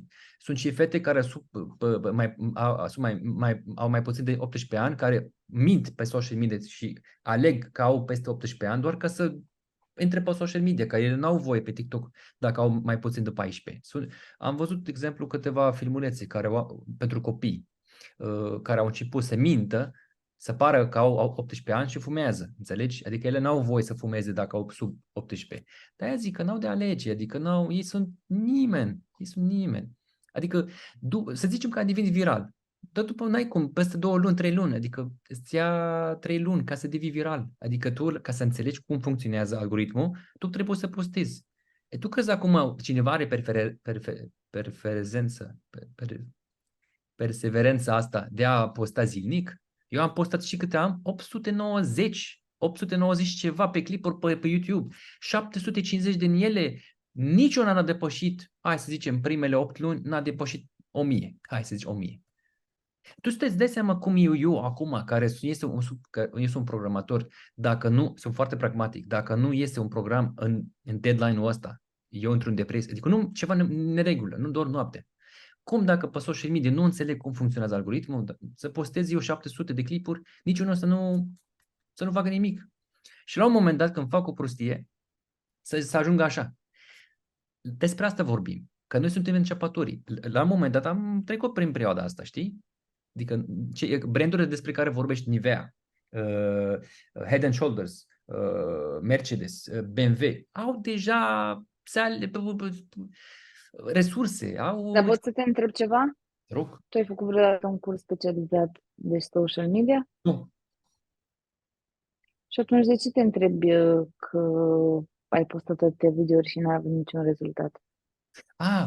Păi din Pentru că, pentru că social media este o știință, fiecare platformă are cursuri, există trainer care fac cursuri în română, în ce limbă vrei tu și există într-adevăr varianta asta să filmezi, să postezi de nebun, până să sperăm să se întâmple ceva. Sau există varianta să plătești 100 de euro, 500 de euro, 1000 de euro, 2000 de euro pe un curs. te cred. Ai făcut cursul și știi și partea tehnică, știi și partea de structură și lucrurile sunt mult mai simple. Da, Adică tu crezi că am stat eu să mă gândesc la e asta? ca la programare. E ca la programare, știi? Adică mă tot chinui și codez până văd că nu este nimic. Sau mă duc naibii și fac un curs, o lună, două, trei pe codul Da. respectiv și aia e. Uite, ai deschis tu un subiect extrem de important și vreau să vedem fiecare ce părere are. Să zicem Mhm. acum, eu sunt începător, mă duc la cineva care are un curs. Tu știi că acum businessul ăsta de cursuri este cel mai fals business. Toată lumea are câte un curs, toată lumea face câte ceva, Da, nu? exact. Adică acum, în zona de programare, că tu știi de marketing și o să-mi zici părerea ta de marketing dacă poți. Adică o să-mi zici înseamnă că te rog Sigur. să zici. Înțelegi? Uh, La programare, de exemplu, în 2020, când a venit pandemia, am început tot felul de oameni să pună, hai să te ajut, eu te învăț programare în 2 luni, poți să obții primul. Nu merge așa. Să obții un job de programare în 2 luni și asta e o prostie. Oamenii erau atât de disperați, au fost dați afară de la muncă și au trebuit să reprofileze, Reprofile, yeah. Să așa, se reorienteze să-și în schimbe, carieră. să-și schimbe cariera și nu știu nimic despre programare și normal că ei au fost păcăliți. Au făcut foarte mulți bani. La fel și marketingul, la fel și muzică, la fel și el are un curs acum. Nu l-am testat, dar și că e bun, nu știu. Dar dacă acum intru pe net și dau 100 de euro la ceva, nu e o sumă mare, să știi. Dar ăștia, pe asta se bazează. Dacă e o sumă mică, o plătești indiferent de rezultat. Știi? Că ești disperat. O dai, știi? Și atunci fac ei bani pe prostie oamenilor. De-aia zic acum, eu sunt o persoană mult mai pragmatică, sunt un pic diferit, fac lucruri cu mâinile mele. Eu până să înțeleg cum funcționează social media, nu angajez o agenție. Eu personal. Alții da, pentru că n-au timp. Eu am angajat, uite, să-ți dau un exemplu foarte mic. Înainte nu făceam editing la filmulețe. Eu făceam clipul ăsta și îl postam direct, fără muzică, fără nimic. De-aia nu aveam rezultate. După aia a venit unul, m-a contactat și mi-a zis, uite, eu te fac viral. Cum? Nu știu. Dacă te fac eu, că lasă că... Instagramul meu, nimeni nu se uită la un filmuleț mai mult de 3 secunde. Deci 3 secunde nimeni. Eu zic, exagerez Mhm. aici. A venit el, mi-a reparat contul, a pus muzica, a făcut filmuleț, a scos tot ce înseamnă gol între vorbe. De exemplu, acum vorbesc non-stop, dar filmulețe n-am cum să fac asta, pentru că nu am pregătit toată ideea și eu sunt foarte pragmatic. Și familia îmi zice chestia asta. Toți membrii de familie mele îmi zic asta. Ești foarte așa, cum ai zis, cu mitilieră, nu știu cum o cheamă. Mitralera, da, da, da. Tu nu știi cum faci, adică nu ai strategii, dar măcar să meargă una. Dacă merge una, gata, știu. Adică eu învăț așa făcând, nu ca la teorie, ca la facultate, că nu, pe mine nu m-a învățat nimeni să fac bani, sincer, din programare. Au zis, tu te angajează și tu te. Și eu fac, cred că de 5 ori mai mult decât orice coleg al meu, la același nivel de experiență, dacă ei au o experiență mult mai mare decât mine. Nu mă dau mare, dar explic adevărul. Teoria e bună. Păi și cum faci de 5 ori mai mult Păi bani decât el? eu am mai multe surse de venit, nu am una singură. Adică toți ei sunt angajați, unul la Adobe face 16.000 de lei, și la revedere. Nu mai faci altceva în afară. După ora 6 nu mai faci nimic. Eu nu stau să fac asta. Eu la 4 dimineața lucrez. Eu dacă acum să arăt la ce proiecte, uite, am, apropo de chestia asta, am o deschidere la Arabia Saudită, am foarte multe proiecte, lucrez de ele, am intrat pe o zonă de insurance, lucrez acum, fac o platformă extrem de bună pe zone de casco, adică bani sunt. Și să zic ție, bani sunt foarte mulți bani pe masă sunt, dar nimeni nu ridică. Pentru că oamenii nu au curaj, oamenii nu comunică, oamenii nu vorbesc, nu au, lor e frică. Hai să-ți explic Și cum. câte ore dormi pe noapte? Măi, eu uneori dorm 6, dar nu mă plâng, adică e ok, adică uneori dorm 6. Hai să-ți explic. Dacă lucrez și în weekend, lucrez și uneori, de exemplu, dorm 6 ore, a doua zi îmi permit să dorm 7, uneori îmi permit să dorm chiar 8, dar uneori lucrez 18 ore, fii atent, de foarte multe ori s-a afectat sănătatea, dar am zis totul pentru bani la o perioadă ca să pot să rezolv toate problemele celelalte. Am ajutat familia, am trimis $10.000 bani cash către familia acum 3 luni, $5.000 în plus lui fratele meu, adică sunt niște bani pe care trebuie să-i ai ca să-i ajuți. Adică unul care vrea să cumpere haine, altul vrea... 10 oameni depind de mine, știi? În familie mă refer. De-aia zic eu, tu nu ești, sau ei, prietenii ăștia, nu sunt puși chiar la perete, adică, bă, trebuie să muncești ori mor de foame. Eu am trecut prin perioada asta, știi? Eu eram foarte sărac, extrem de sărac. Deci, eu dacă mâncăm pâine azi, asta e ceva personal, dacă mâncăm pâine azi, mâine nu știam ce să mănânc. Nu că mănânc azi jumate și mâine jumate. Înțelegi? Trebuie să fii forțat. Și eu am făcut, de exemplu, în clasa a 7 și a 8-a instruire militară, adică eu știam fiecare pistol, fiecare cât ce range, deadly range are, adică noi am făcut, am fost trecuți prin viață, știi? Oamenii, generația asta, sunt mai moi. Chiar ieri am fost cu un director executiv. Pisici. Ieri când am Pisici. stat, da, ieri am stat de vorbă, fix ieri la ora 10 sau ceva de genul ăsta, am stat de vorbă cu un director executiv la o firmă de brokeraj, la asigurări și fratele lui care este directorul general. Am stat la cafea, la jeans, cum se cheamă asta? Să le face Gloria Jeans. Gloria Jeans. Și am vorbit despre generația aia proastă. Băi, nimeni nu se mișcă, nu-și mișcă fundul. Banii sunt pe masă, frate. Deci eu îți zic acum sincer, făceam 10.000 de euro pe lună acum ceva timp, făceam 10.000 nimic. Deci nu aveam fizic, timp să muncesc la proiecte. Înțelegi? Înțelegi ce vreau să zic? Adică, de ce să pot să muncesc eu și alții nu pot? Banii sunt. Acum, dacă să-ți dau exemple de Arabia Saudită, sunt foarte multe proiecte, că acum Arabia Saudită, cum a fost Dubai în anii 80-90. Deschiderea atât de mare, poarta ea s-a deschis atât de mare, încât era atât de închisă societatea, femeile nu au avut voie să conducă, nu ai voie să cânti dacă ești un artist din America. Acum, tu doar vino, ia banii. Foarte mult, extrem de mult. Nu știu cum să-ți explic. Poți să iei un proiect, de exemplu, social media sau ceva, poți să iei de 10 ori. Uite, Ronaldo. Vezi ce s-a întâmplat cu Arabia Saudită. Au cumpărat Ronaldo, toți jucătorii de fotbal cei mai cunoscuți i-au cumpărat. De ce? Ca să promoveze fotbalul. Adică acum dacă tu uiți la echipa lor, nimic de la Arabia Saudită poate. Adică au cumpărat, uite, de exemplu, îți zic acum personal. De exemplu, firma cu care lucrez acum, cred că l-am luat 3 proiecte. Unul dintre care este photo memory, adică postez, te duci la un eveniment, faci niște poze tu cu cei care au venit la evenimentul ăsta și după aceea se afișează pozele respective sub formă de carte. 5.000 de euro. Păi la că mi-e 2-3 zile să fac. Adică e un buget extrem de mare, e atât de mare, încât, uite, era o vorbă. Să cineva a zis-o. Du-te în Arabia Saudită acum și poți să devii miliardar. Și este adevărat. Pentru că tu duci acum oricine vizite proiectele mele. Acum nu zic de alții. Eu zic de mine. Eu acum am rămas uimit de anul trecut până... Deci eu până în 2021 eram cât de cât ok. Dar când am văzut ce s-a întâmplat în 2022-2023, frate, uite, îți dau un exemplu. Aveam 1800 de, nu vă să prelungesc discuția, dar vreau să zic ceva foarte important. De ce contează social media? De ce trebuie să ai prezența online? 1800 de urmăritori, de abonați aveam pe YouTube, m-a contactat 3 persoane din Dubai. 3.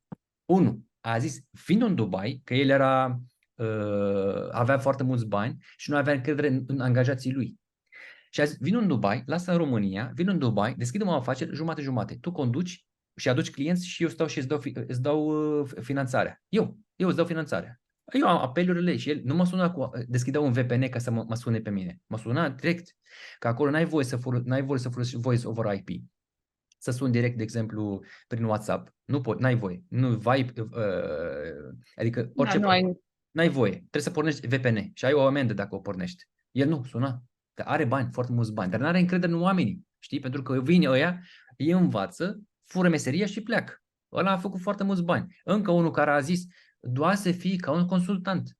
Firma din Dubai îmi face softul, eu vin cu finanțarea, tu vii doar să mi zici dacă ei mint sau nu. Pentru că odată aud ei că este din Emiratele Arabe, cer de 10 ori mai mult.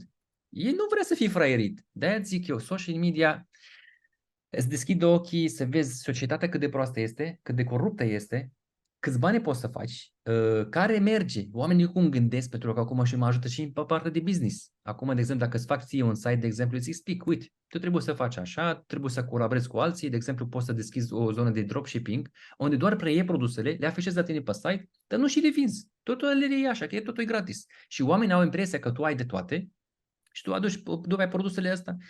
A fost odată, am vorbit cu cineva așa și l-am convins 850 de euro am luat de la ei pe un site. 200 și încă 50 de euro mentenanță în fiecare lună, făcând nimic, adică doar să menționezi serverul. Adică de-aia ți-am zis, social media te ajută foarte mult să înțelegi cum gândesc oamenii.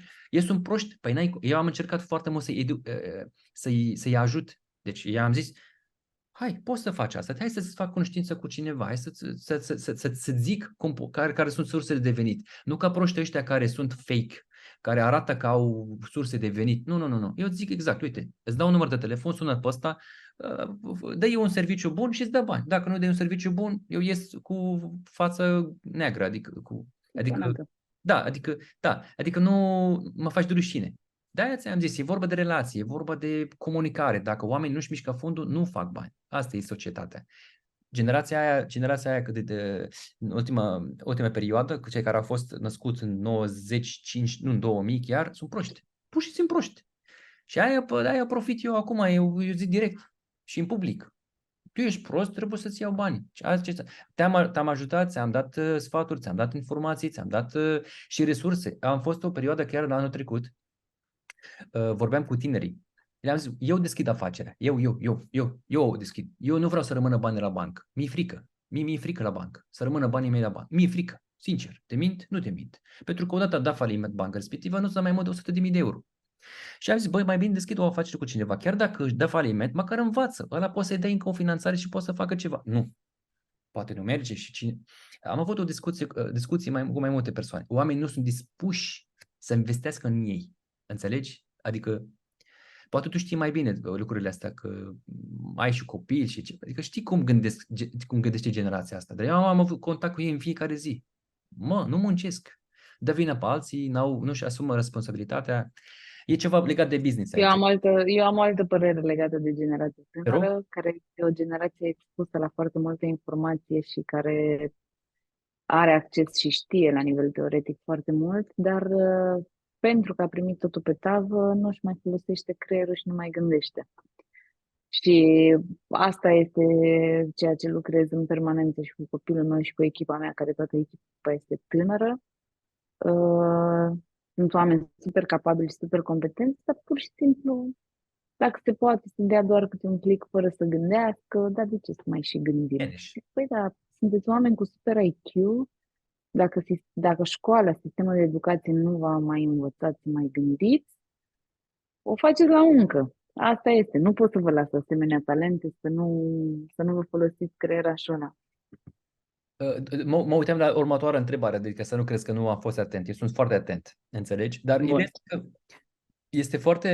sunt foarte multe subiecte, știi? Adică mi-mi place foarte mult discuția cu tine, știi? Adică ai altă experiență, ai altă perspectivă, adică altă părere în general, pentru că nu putem să zicem eu sunt de acord, ca la politică, știi? Tu te duci la Parlament, cine votează? Noi toți suntem de acord. Păi nu merge așa. Trebuie să ne contrazicem, așa cum ai făcut și tu acum.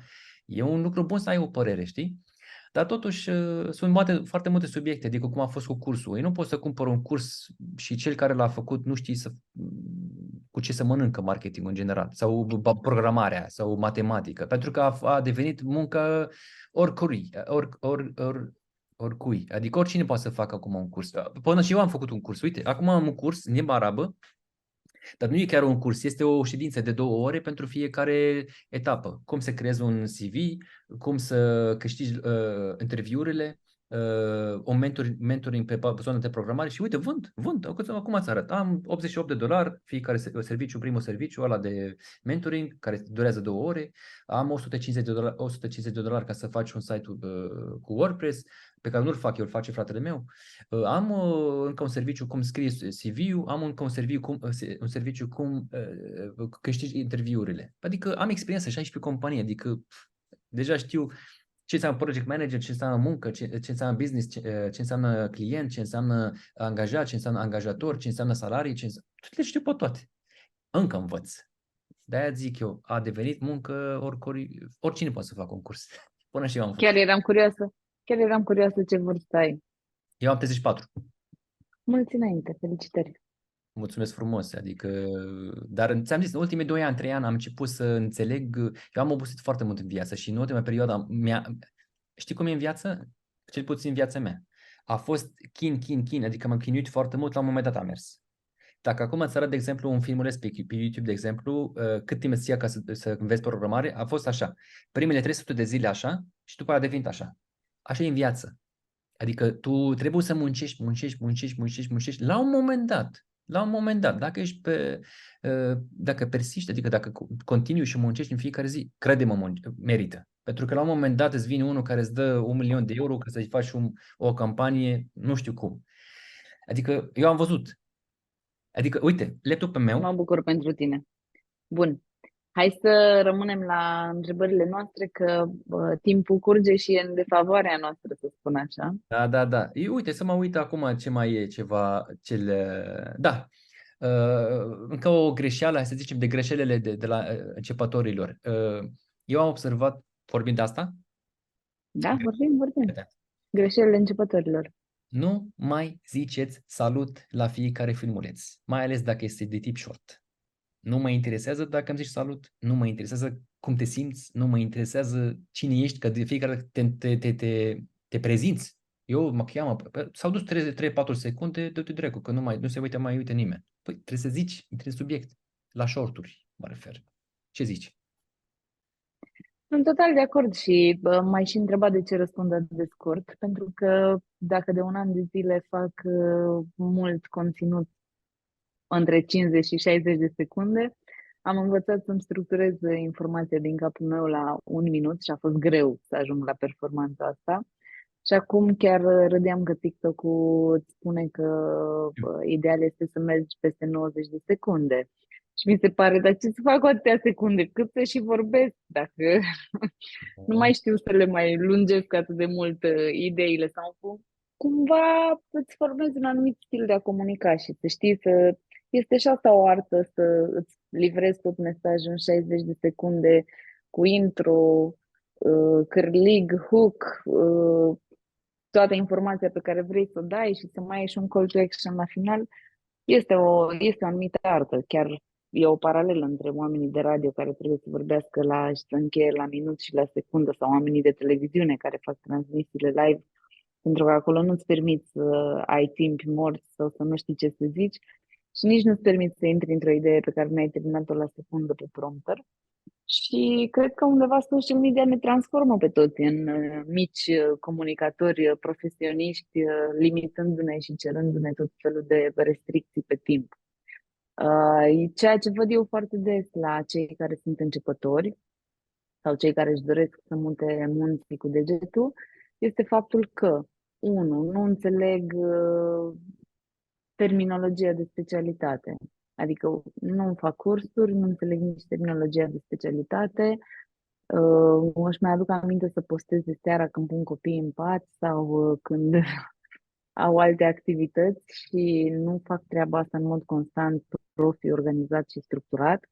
Și îți spun sincer, și mie mi-este foarte greu să mă ocup de social media și de contul meu se ocupă echipa mea, pentru că am încercat și eu să am o anumită disciplină pe subiectul ăsta și în momentul în care ești antreprenor și ai ședințe și ai clienți și ai solicitări, nu prea poți să zici nu-ți răspund la telefon, dragă clientule, sau nu intru în ședința de management astăzi, că eu trebuie să stau să-mi fac filmările pe social media și să-mi fac postările pe canalele mele. Și este complicat și algoritmii te penalizează în momentul în care nu păstrezi o anumită constanță și consecvență. Ăsta este și motivul pentru care tu ai spus că ai postat atât de multe filmulețe și toate cele. Și ca să le mai dau un exemplu clar și concret celor care sunt la început de drum, abia după 2 luni de muncă constantă și consecventă pe o platformă, pe un cont al unei platforme, te bagă în seamă și algoritmul. Deci, gândește-te că abia după 2 luni de postat zi de zi te bagă în seamă algoritmul. Îți dai seama ce muncă și ce efort trebuie să faci acolo? Și Instagram are o anumită cadență, Facebook are altă cadență, TikTok are altă cadență cu care trebuie să postezi, YouTube are altă cadență, fiecare platformă îți spune și nu îți spune, știi? Pentru că fiecare platformă în sine are learning, zona asta de curs, da, în care te învață, de nu cărți, da. știu, Curba de și învățare, YouTube chiar. Și YouTube are cursuri care te învață și au tot felul de articole care îți spun cum să faci ca să crești performanța și toate cele, dar nu o să vină niciodată vreo platformă să zică cum funcționează algoritmul 100% ca să știi să-l folosești, tips and tricks, chestii testate și experimentate. Și atunci de asta te duci și plătești pentru un curs în state, nu știu, $2000, pentru un curs al uneia care știe să facă foarte bine, nu știu, de exemplu YouTube, da? Ai plătit banii respectivi, ți-a dat omul lista lui și procedura lui de lucru și aici este foarte important. Noi în agenție clar lucrăm cu procedură și când lucrez cu branduri, lucrez pe strategie și pe procedură pentru că nu poți lăsa la latitudinea managerului de cont să facă ce trece prin cap în dimineața asta. Hai, ce postăm astăzi sau ce postăm luna viitoare? Ce-a visat frumos Da, da, da. Da. Cristinel, account managerul, da? Deci nu poți face chestia asta, pentru că vorbim de o comunicare business. Ei, disciplina asta din business ai nevoie să o implementezi, disciplina și procedura din business ai nevoie să o implementezi și pe conturile tale, da? Chit că tu faci chestii de genul ăsta cu mitraliera și vedem noi ce pușcă, eu pot să-ți dau acum câteva sfaturi ce funcționează la noi. Ce anume? Făceam, acum nu mai. Făceai? Nu, Acum acum nu mai faci. Bun. știu. Deci, ideea e în felul următor.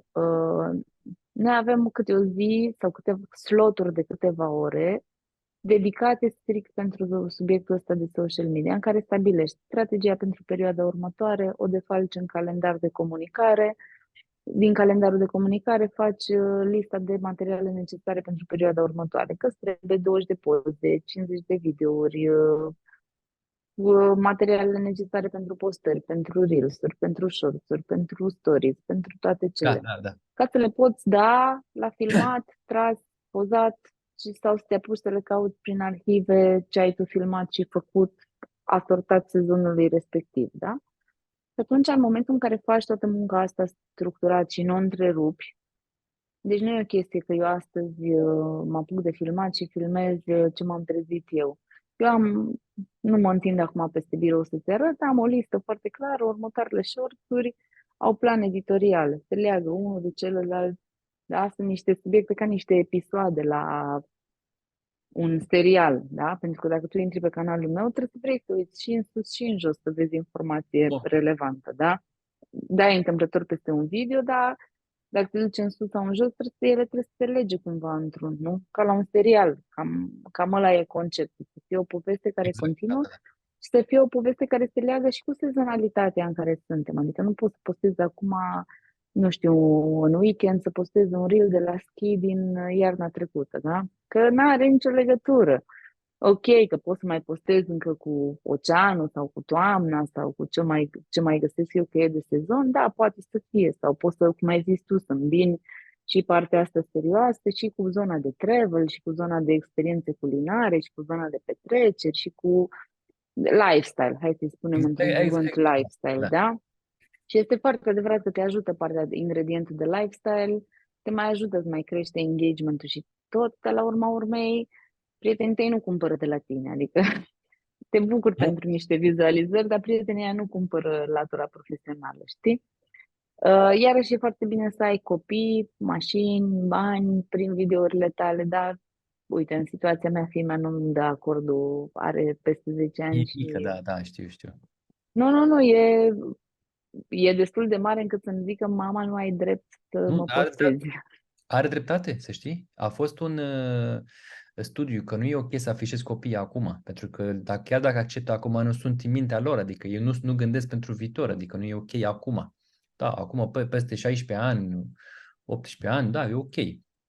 Până la urmă, ea gândește bine, adică nu e greșit, să știi. Poate, Că nu are discernământul necesar să zică dacă da sau nu. da, Dacă dar este nu, într-adevăr ea, 100% de acord. poate ea fără să știe acum zice că nu e de acord, fără să știe că are dreptate, ea are dreptate. Adică ea are dreptate chiar dacă nu știe că ea are dreptate, că a luat decizia asta, că nu vrea să se afișeze Mhm, pe social media acum. Chiar eu sunt de acord cu chestia asta, adică copii, până la urmă, ea, că odată a prins hook-ul ăsta de social media, nu se mai desprinde. Adică ca să știi, tu ești o mamă acum. mhm. Dacă copilul tău acum este atent la școală, la ceva, odată s-a aprins de social media, nu mai poți nu mai merge, gata, s-a dus, adică vrea să rămână Hai pe să social știi că, din punctul meu de vedere, văd că social media pentru generația lor are un impact super puternic și un impact super puternic negativ. Pentru că le creează niște așteptări și le creează niște proiecții de perfecțiune și au senzația că și viața lor trebuie să fie așa media. perfectă, și degetele lor trebuie să fie așa perfecte, și machiajul lor trebuie să fie atât de...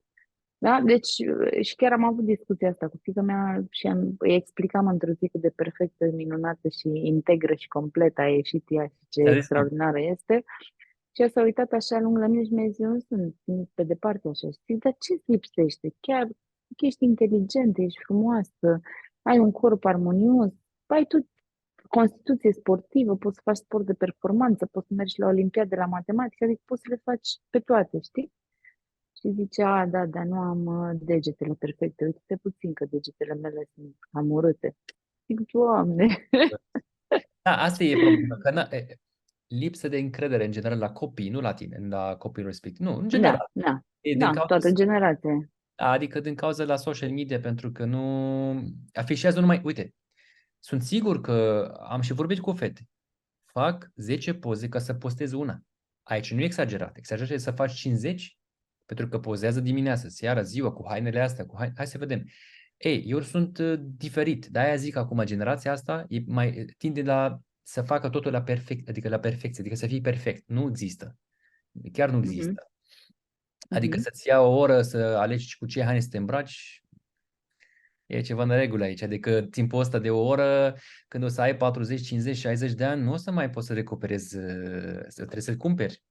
Hai să-ți dau un exemplu. Eu cumpăr, de exemplu, 250 de euro, dau la Starbucks ca să nu stau să spăl. Să-ți dau un exemplu foarte concret. 21 dimineața, 21 ziua, dacă facem un calcul, peste 250 de euro pe lună.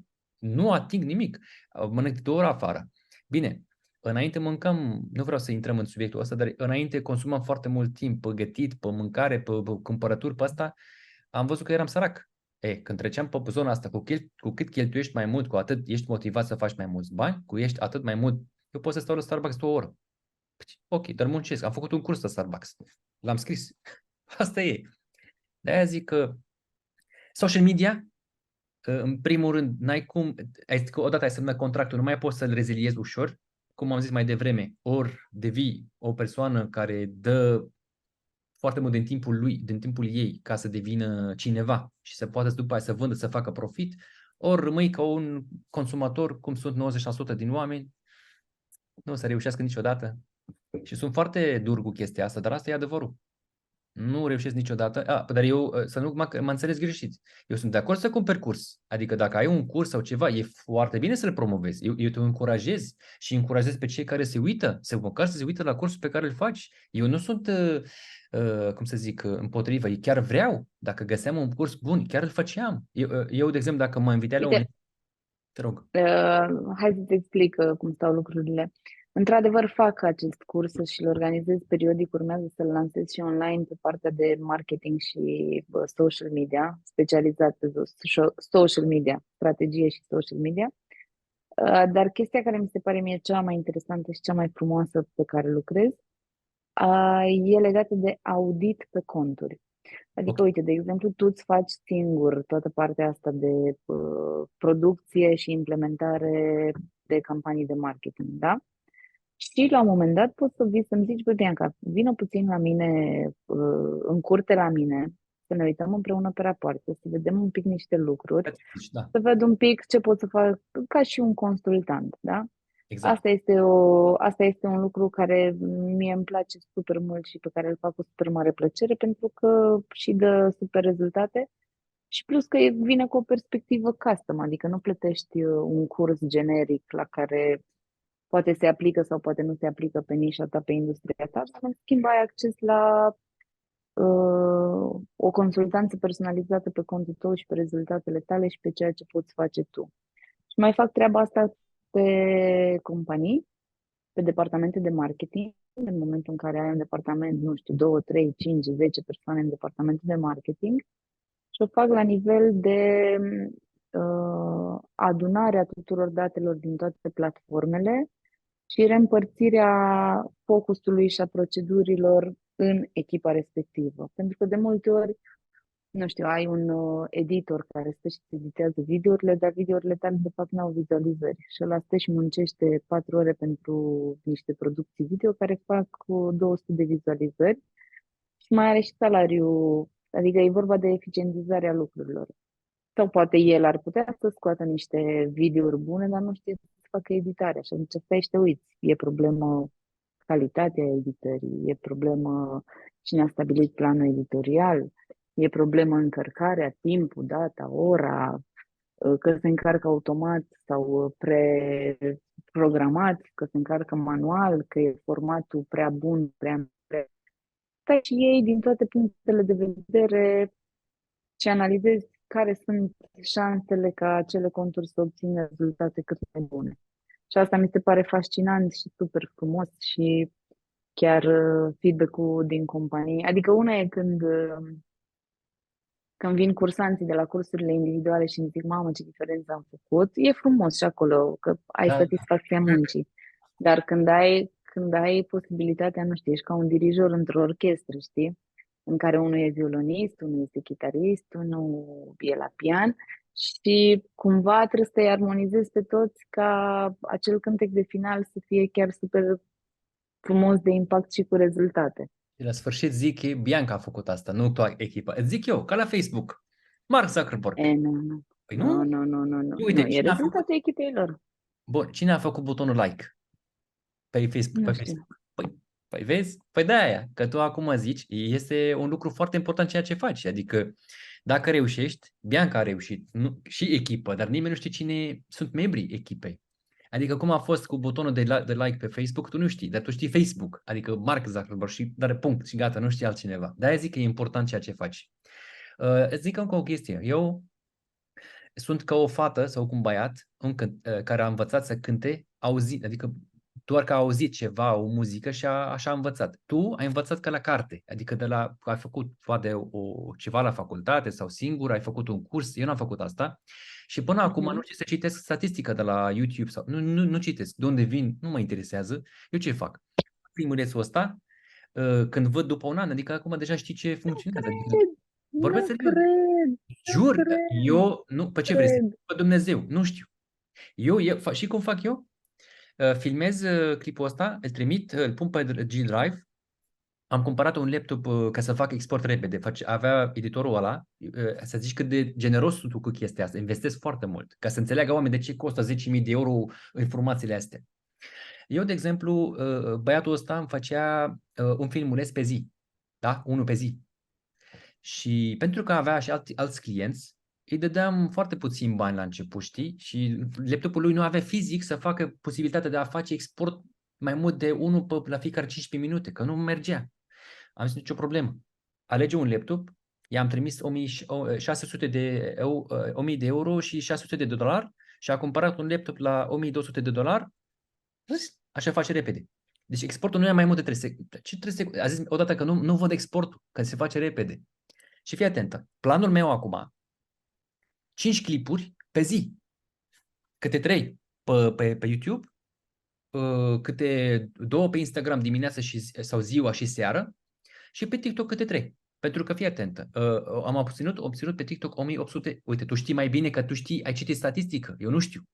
Eu zic ce a mers.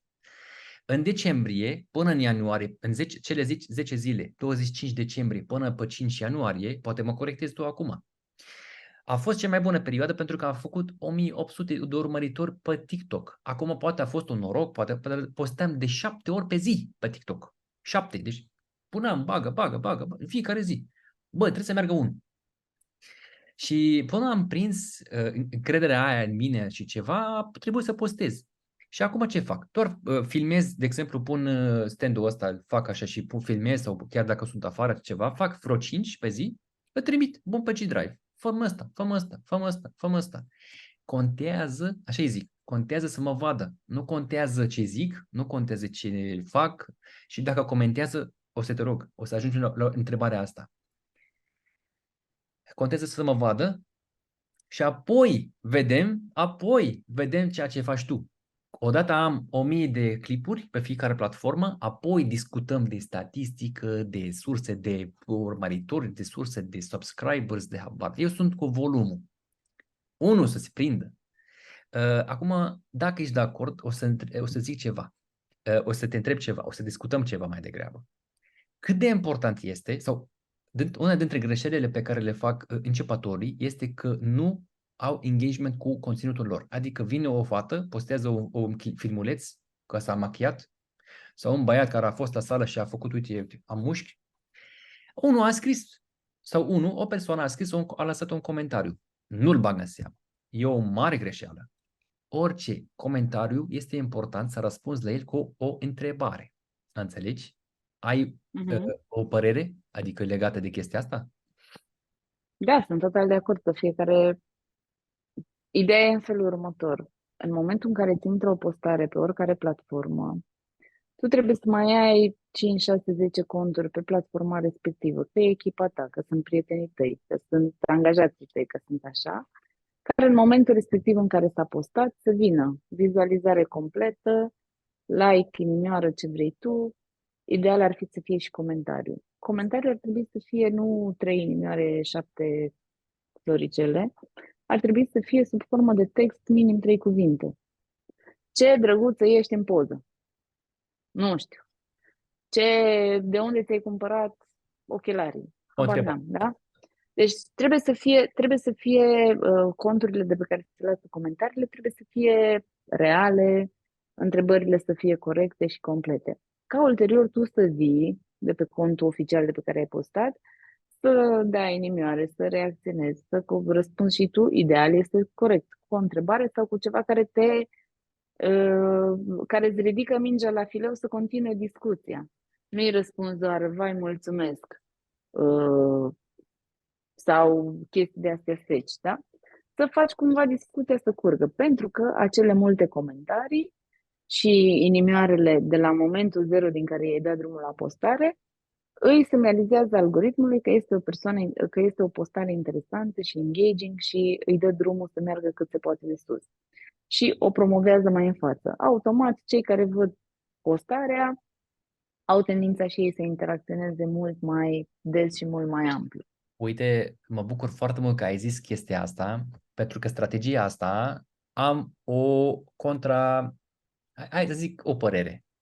Am avut discuția să fixă așa, adică aceeași strategie o folosea cineva cu care am vorbit la telefon și urma să discutăm așa cum discut cu tine, dar după aia mi-am dat seama că nu știe despre ce vorbește el.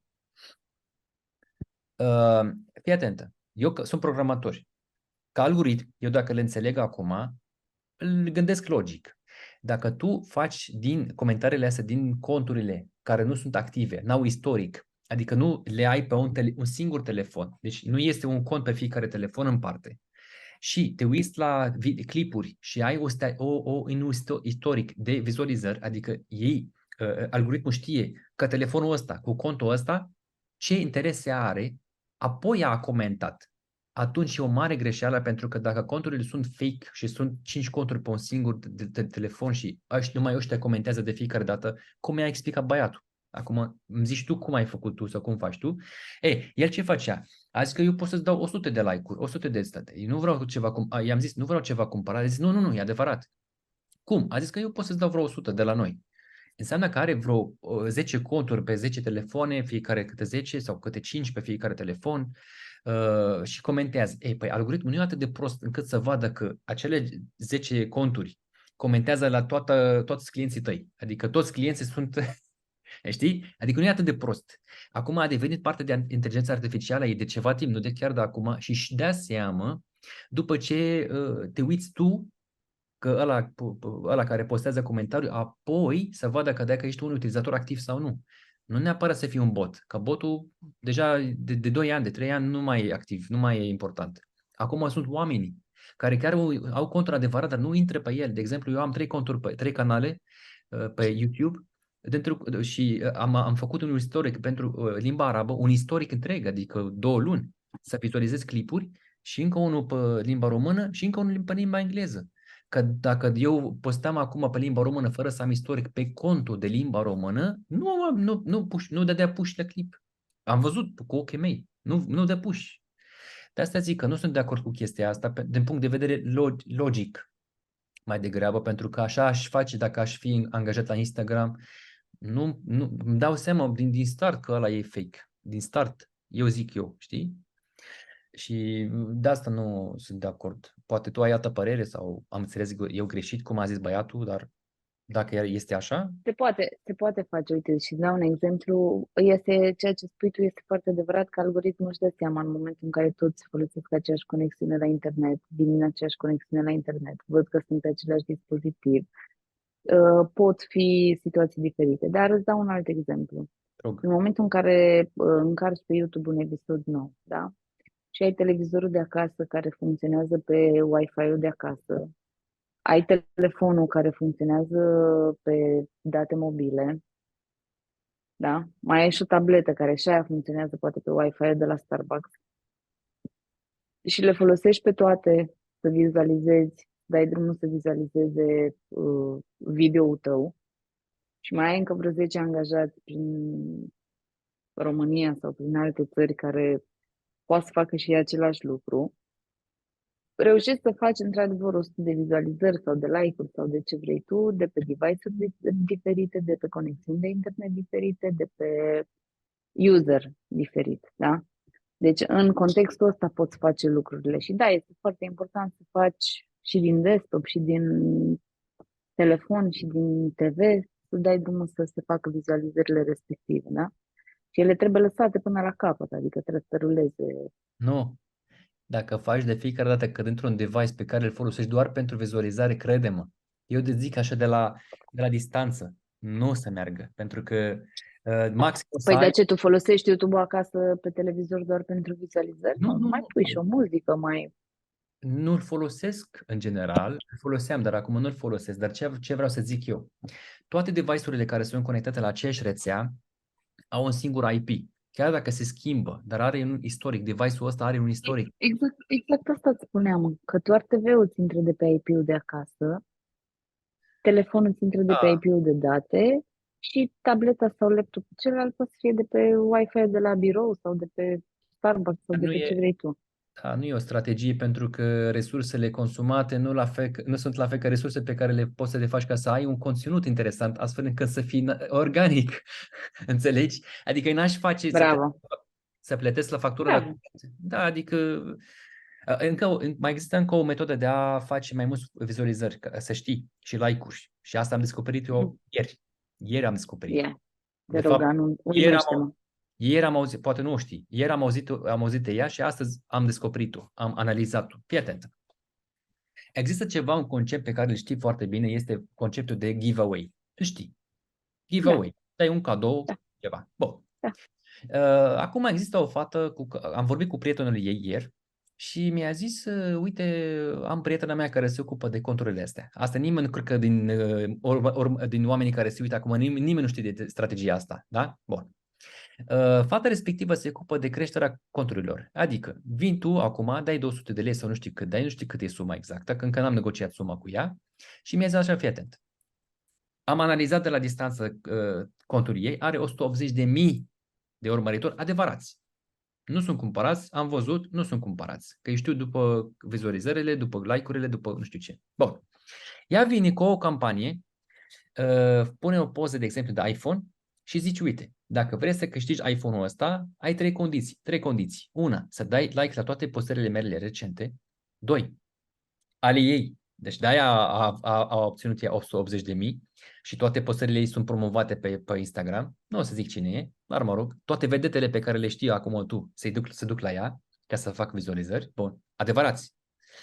Unu, da like la toate, apreciază sau da like la toate postările mele recente ca să promoveze contul ei și dăm follow. Doi, lasă du-te și, uite, du-te la toate conturile la care a dat follow contul ăsta și pune și pune contul. Deci contul, când apeși pe el, el zice following 23 de oameni, de exemplu. Da?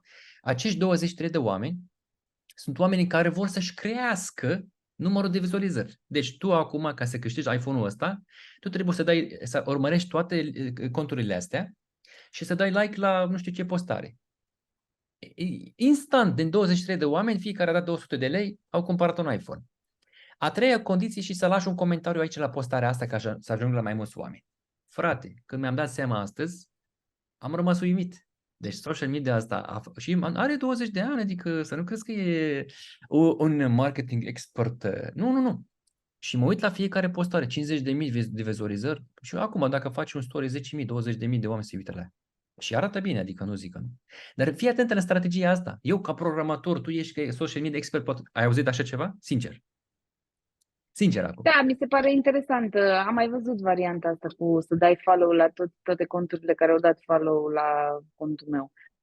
Dar Nu, ea chiar are o să facem un schimb. Ce? Deci, ea are un cont. Da, Contul ăsta a postat o postare și a dat tag la de giveaway. a Da. dat tag la încă un cont. Contul ăsta, el dă follow la câteva persoane, persoanele să se schimbă. Deci conturile la care a dat follow contul ăsta, încă este în cont, 23 de oameni aici. Deci hai să zic așa.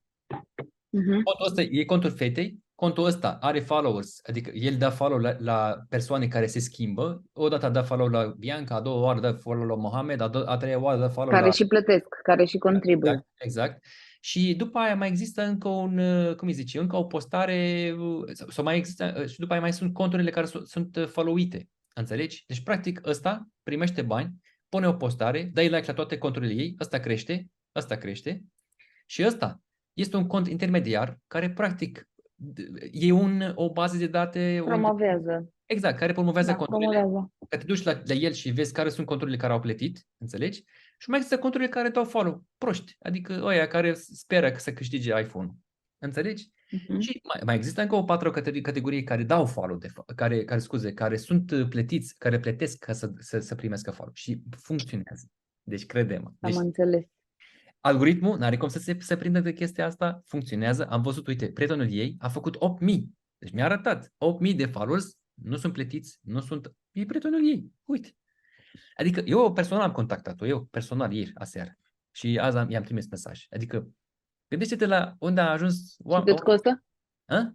Încă nu Și mi-a cât zis, costă? că era la muncă, la ora 10 și încă mi-a zis. Dar nu asta contează, că la 250 sau 300 de lei e ceva adevărat, adică nu vreau să dau... Dar ideea este că trebuie să înțelegi că metoda aia despre băiatul ăla, pe care mi-a zis-o băiatul ăla de atunci, cu care n-a vrut să colaborez, n-a vrut să fac meet, e metoda aia de 100 de oameni care sunt falși. Mă lași? Serios? Nu, Da. asta e măcar e adevărată. Bun. Va trebui să încheiem pentru că eu intru într-un call cu America și chiar nu am șanse să-l anulez sau reprogramez. E ok, dar mai faci... Încă la ora asta mai avem timp și de un call cu America și Da. asta e situația Bravo. și e de bine. Bun, dar mai facem, mai vedem alte subiecte, că sunt foarte multe de discutat, știi? Adică nu e. Ți-am zis eu 2 ore durează, ai zis că o oră. Nu, ți-am zis că durează. La cât de mult vorbim, dar măcar sunt informații utile. Foarte bine. Ideea era că pentru YouTube varianta ideală era 40 de minute, nu o oră, dar vezi și tu poate reușești să-l spargi cumva în poate episodul 1, episodul 2. Nu, acum YouTube-ul chiar promovează cele care sunt peste o oră, jumate, 2 ore chiar. Acum. Deci acum, dacă postăm asta, e de mult mai bine decât înainte, pentru că, dar eu nu afișez reclame, dar dacă aș afișa reclame, de exemplu, eu am dreptul, pot să fac asta, dacă aș afișa reclame acum, e avantajos să ai un conținut cât mai mare, că afișezi mai multe reclame. Asta este, sigur este asta, știi? Bun, vedem. Dar vorbim, acum o să închid acum și dacă mai vorbim câteva minute și după aia Aș vrea să le spui celor care ne-au urmărit până la final că dacă au întrebări să le lase în secțiunea de comentarii. Oricum o să pun și descriere, nu, să nu crezi așa, trebuie să vadă cine e Bianca, cine sunt oamenii, adică eu scopul meu să vă ajut, adică să-i ajut, adică o să vezi, adică toată lumea o să știe cine e Bianca, cine mă urmărește pe mine. Eu fac story după, o să fac story. O să fac multe, Bine. cred. Vorbim. Bine. Bine, hai. Perfect. Mulțumesc frumos. Pa, pa, pa, pa.